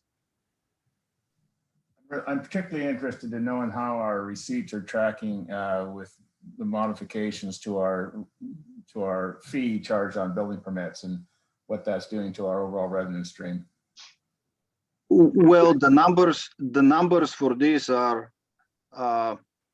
going up and down based on which month we are on. I know Richard had an idea for audit, and I think it's a good idea. It's on the back burner. I don't know if we can do that, but it's going up and down. But in average, it's the same amount compared to last year. Well, that's kind of where I'm driving is, you know, we talked about doing an audit a couple of years ago, and it never came about. And I still have this concern that we may be under collecting from some jurisdictions. I asked the same question because I received an email. I'm not going to share the jurisdiction, but I guess the folks in that jurisdictions, they weren't aware that they need to send something to the treasurer's office, and they weren't even aware that this state entity exists. And when I spoke with our budget folks, and they said, well, some cities and counties are overpaying us and others are underpaying us, and I'm sure there are many that they don't deposit anything, they don't send anything. So I agree the audit is needed. We just need to find the time for it. Thank you. All right, thank you, Stoyan. That was great. So we're going to go on to item 11, other business. Anybody have anything else to report today? Okay, well, I will say that. Sorry, this is Todd. Oh, Todd, go ahead. Yeah, sorry. I just would like to maybe again raise the question that was Storian brought up in the staff report, and this comes from some knowledge, but I'm going to say limited knowledge of the model code for the energy conservation code. I raised the question because I'm not sure I fully understand the opinion or position of staff, of the council, and our stakeholders on what this change to a standard means. And I say that because because obviously our energy code is unique. We make significant amendments to the model code. And I am aware on the building code, the process with public agencies and voting and so forth. So I'm just kind of curious to hear a little more, if anyone's willing, on what this change could mean. And maybe we don't care because we make such significant amendments. But I'll raise that question, please. Before, I'm sure Krista can provide more information, but before she starts talking, with the energy code, it's a little bit different because what we've been doing so far, we take the international energy code, but we compare to other codes, we do it the other way around. So we take our existing energy code and we are adding items from the international energy code that we feel are important. So the process will be different. In my opinion, will not affect us that much regarding the adoption, how much we adopt from the energy code, but the process, how it's run, we won't have that much of influence. This is how I understand it, and I'll let Krista provide a little bit more information on it. Yeah, I kind of agree with Stoyan, although from their description, it seems like there are going to be a lot more items in the energy code, in the International Energy Conservation Code, that are more policy items. So it will be more up to the council which portions of it they will want to adopt or not adopt.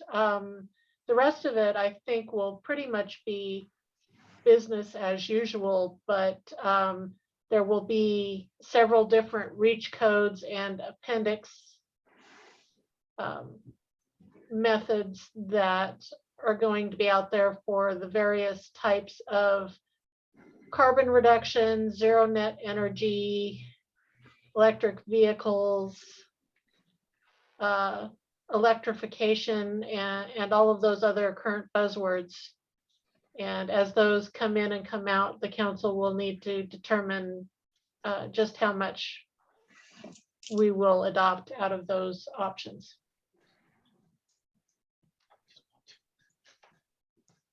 All right, thanks, Krista. I can see other states maybe starting to develop their own energy code like we've pretty much done here, so. Oh, okay. So, all right, thank you for that. Mike, do you have a comment to make? I see your hand up. You have to unmute. He's on the phone. Do we need to unmute him? He is. I can't unmute him. Yeah, he's got to unmute himself. Can you hear me now? There you go. Can you hear me? Sorry about that. So thank you. I need a couple minutes to just give you an update on where Washington State University is with code training and technical support. We did not, a proposal to Northwest Energy Efficiency Alliance that funds 100% of our code support funding and has for the last 20 years was not accepted. And just so you understand, last month we had over 300 calls and they're continuing. And our director has said we have to kick down to 2 hours a day answering the hotline. I did a presentation to 150 building officials. I want to thank WABO for allowing us the opportunity yesterday. It was a 7-hour presentation, which is why I wasn't able to attend the energy tag and address the crawl space issue, but we'll figure that one out. The important thing is that you are aware that we have advised WABO and the members that we are going to have to significantly cut back on our technical assistance, and trying to figure out how to prioritize the AHJ's assistance over the high maintenance people that call in that are do-it-yourselfers, flip your houses. So anyway, I just want to let you know, we thank you for including the need for training in the legislative report on the energy code. We haven't seen anything that's going to result this year in funding there. Maybe we'll be lucky, but I just want to let you know that we probably will not be doing anywhere close the kind of technical services that we have provided in the past, and that concerns us, and I think it should concern others. And I want to thank you for the opportunity to make that point. If there's any folks here that are interested in talking offline about this with me, please feel free to call us. Thank you, Mike. Do you know who it went to, the contract? It was split up into 3 contracts. It was $250,000 for the entire contract. I should point out that when Luke and Gary were running it in 2015, they provided $400,000. We've been operating on $250,000 to do everything from the tag support, interpretations, training, and hotline. They offered us $50,000 to do the hotline, which is untenable. They gave $150,000 to Earth Advantage, as I understand, that we're collaborating with to try to transition training. And I believe there was another contract to Ecotope to develop the new code. But this is all things that I understand. We've never been advised by NEA officially as to that latter contract. I'll also point out that the way NEA funds this stuff is that utilities, ratepayers, put money into a pot that goes down to NEA, and they decide how much that money gets spent on energy codes.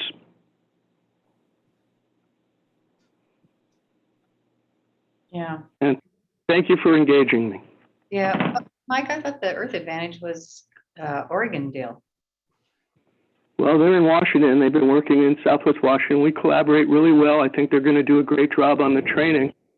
We need both Earth Advantage and the energy program collaboratively if we're going to meet this demand of the hotline and all the issues that happens when you adopt the most aggressive energy code in the country. Right.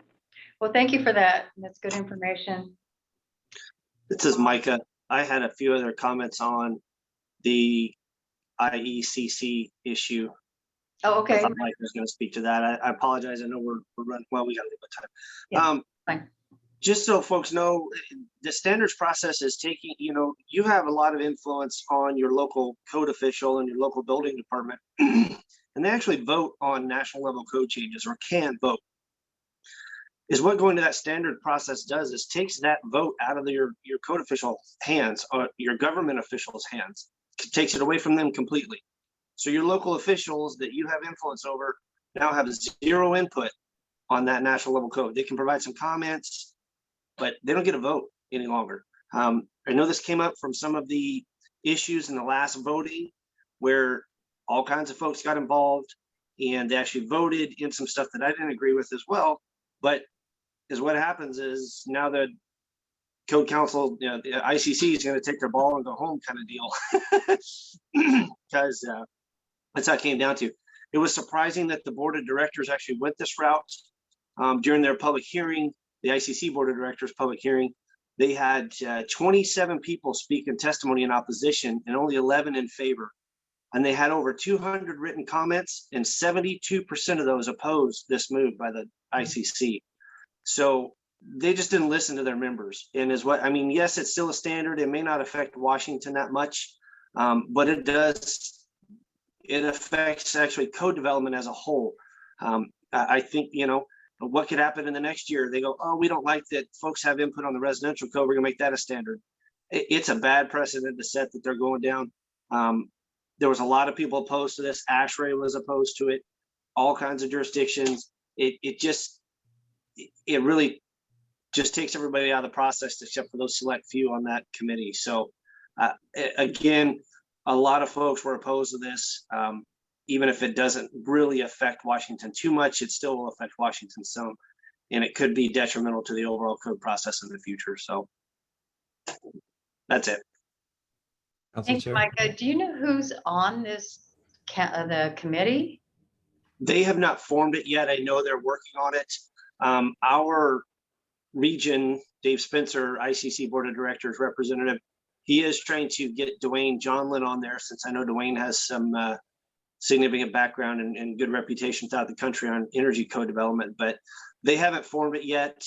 They did put out in their news release that they are not having special seats for special groups. I think that's been a big national news story. So they explicitly said that, but as Krista mentioned, they just sent out the call for applications for that committee, but I'm not sure how large it's going to be and what's going to happen there. But it really does take some of the input from the local level out of the whole national process. And I think that was the largest concern. And looks like Todd has something else to add. Right, thank you. Todd. Yeah, thank you, Constance. And Micah, thank you for those comments. And Chell, thank you also. And again, that comes from a background more in the IBC code for me, but I wanted to ask that question because, recently when we collectively went through the process to add the type 4 construction for mass timber, that was very eye-opening to me, how the process ran. But what I appreciated in that effort was obviously there was a very robust technical committee that was developing the code, the model code. But having that input, I think, the perception might be from practitioners that it's only the officials that would get to vote in that process. But, and correct me if I'm wrong, but specifically it says public agencies related to the health and well-being of the citizens of the area they represent, the counties, the states, or whatever jurisdictions. And that's very important because when you look at something like mass timber, yes, there is the technical life safety piece of that, both in the IBC and in the IFC. But there is significant input from all states on how this relates to, and in Washington, for example, to DNR, and into other areas that deal with watersheds and so forth, wildfire. And so that is, maybe a very specific example, but energy also has that much broader need for input. So I think it significantly affects the input from the citizens and the stakeholders. So thank you. There's some children in the background. Okay, any other business before we get out of here? Okay, well, that was a good meeting. I appreciate everybody's participation. These are going quite well, as good as they can go by Zoom, but I think it's working out pretty well. As you all know, our next meeting, April 17th? 16th. April 16th. We'll have that virtually as well. And then maybe after that, we'll see where we are. So I hope everybody can participate in that. We've got some couple issues coming up at that meeting that are very important. Well, they're all important, but a little intense. So I hope everybody can join. So we're getting out of here.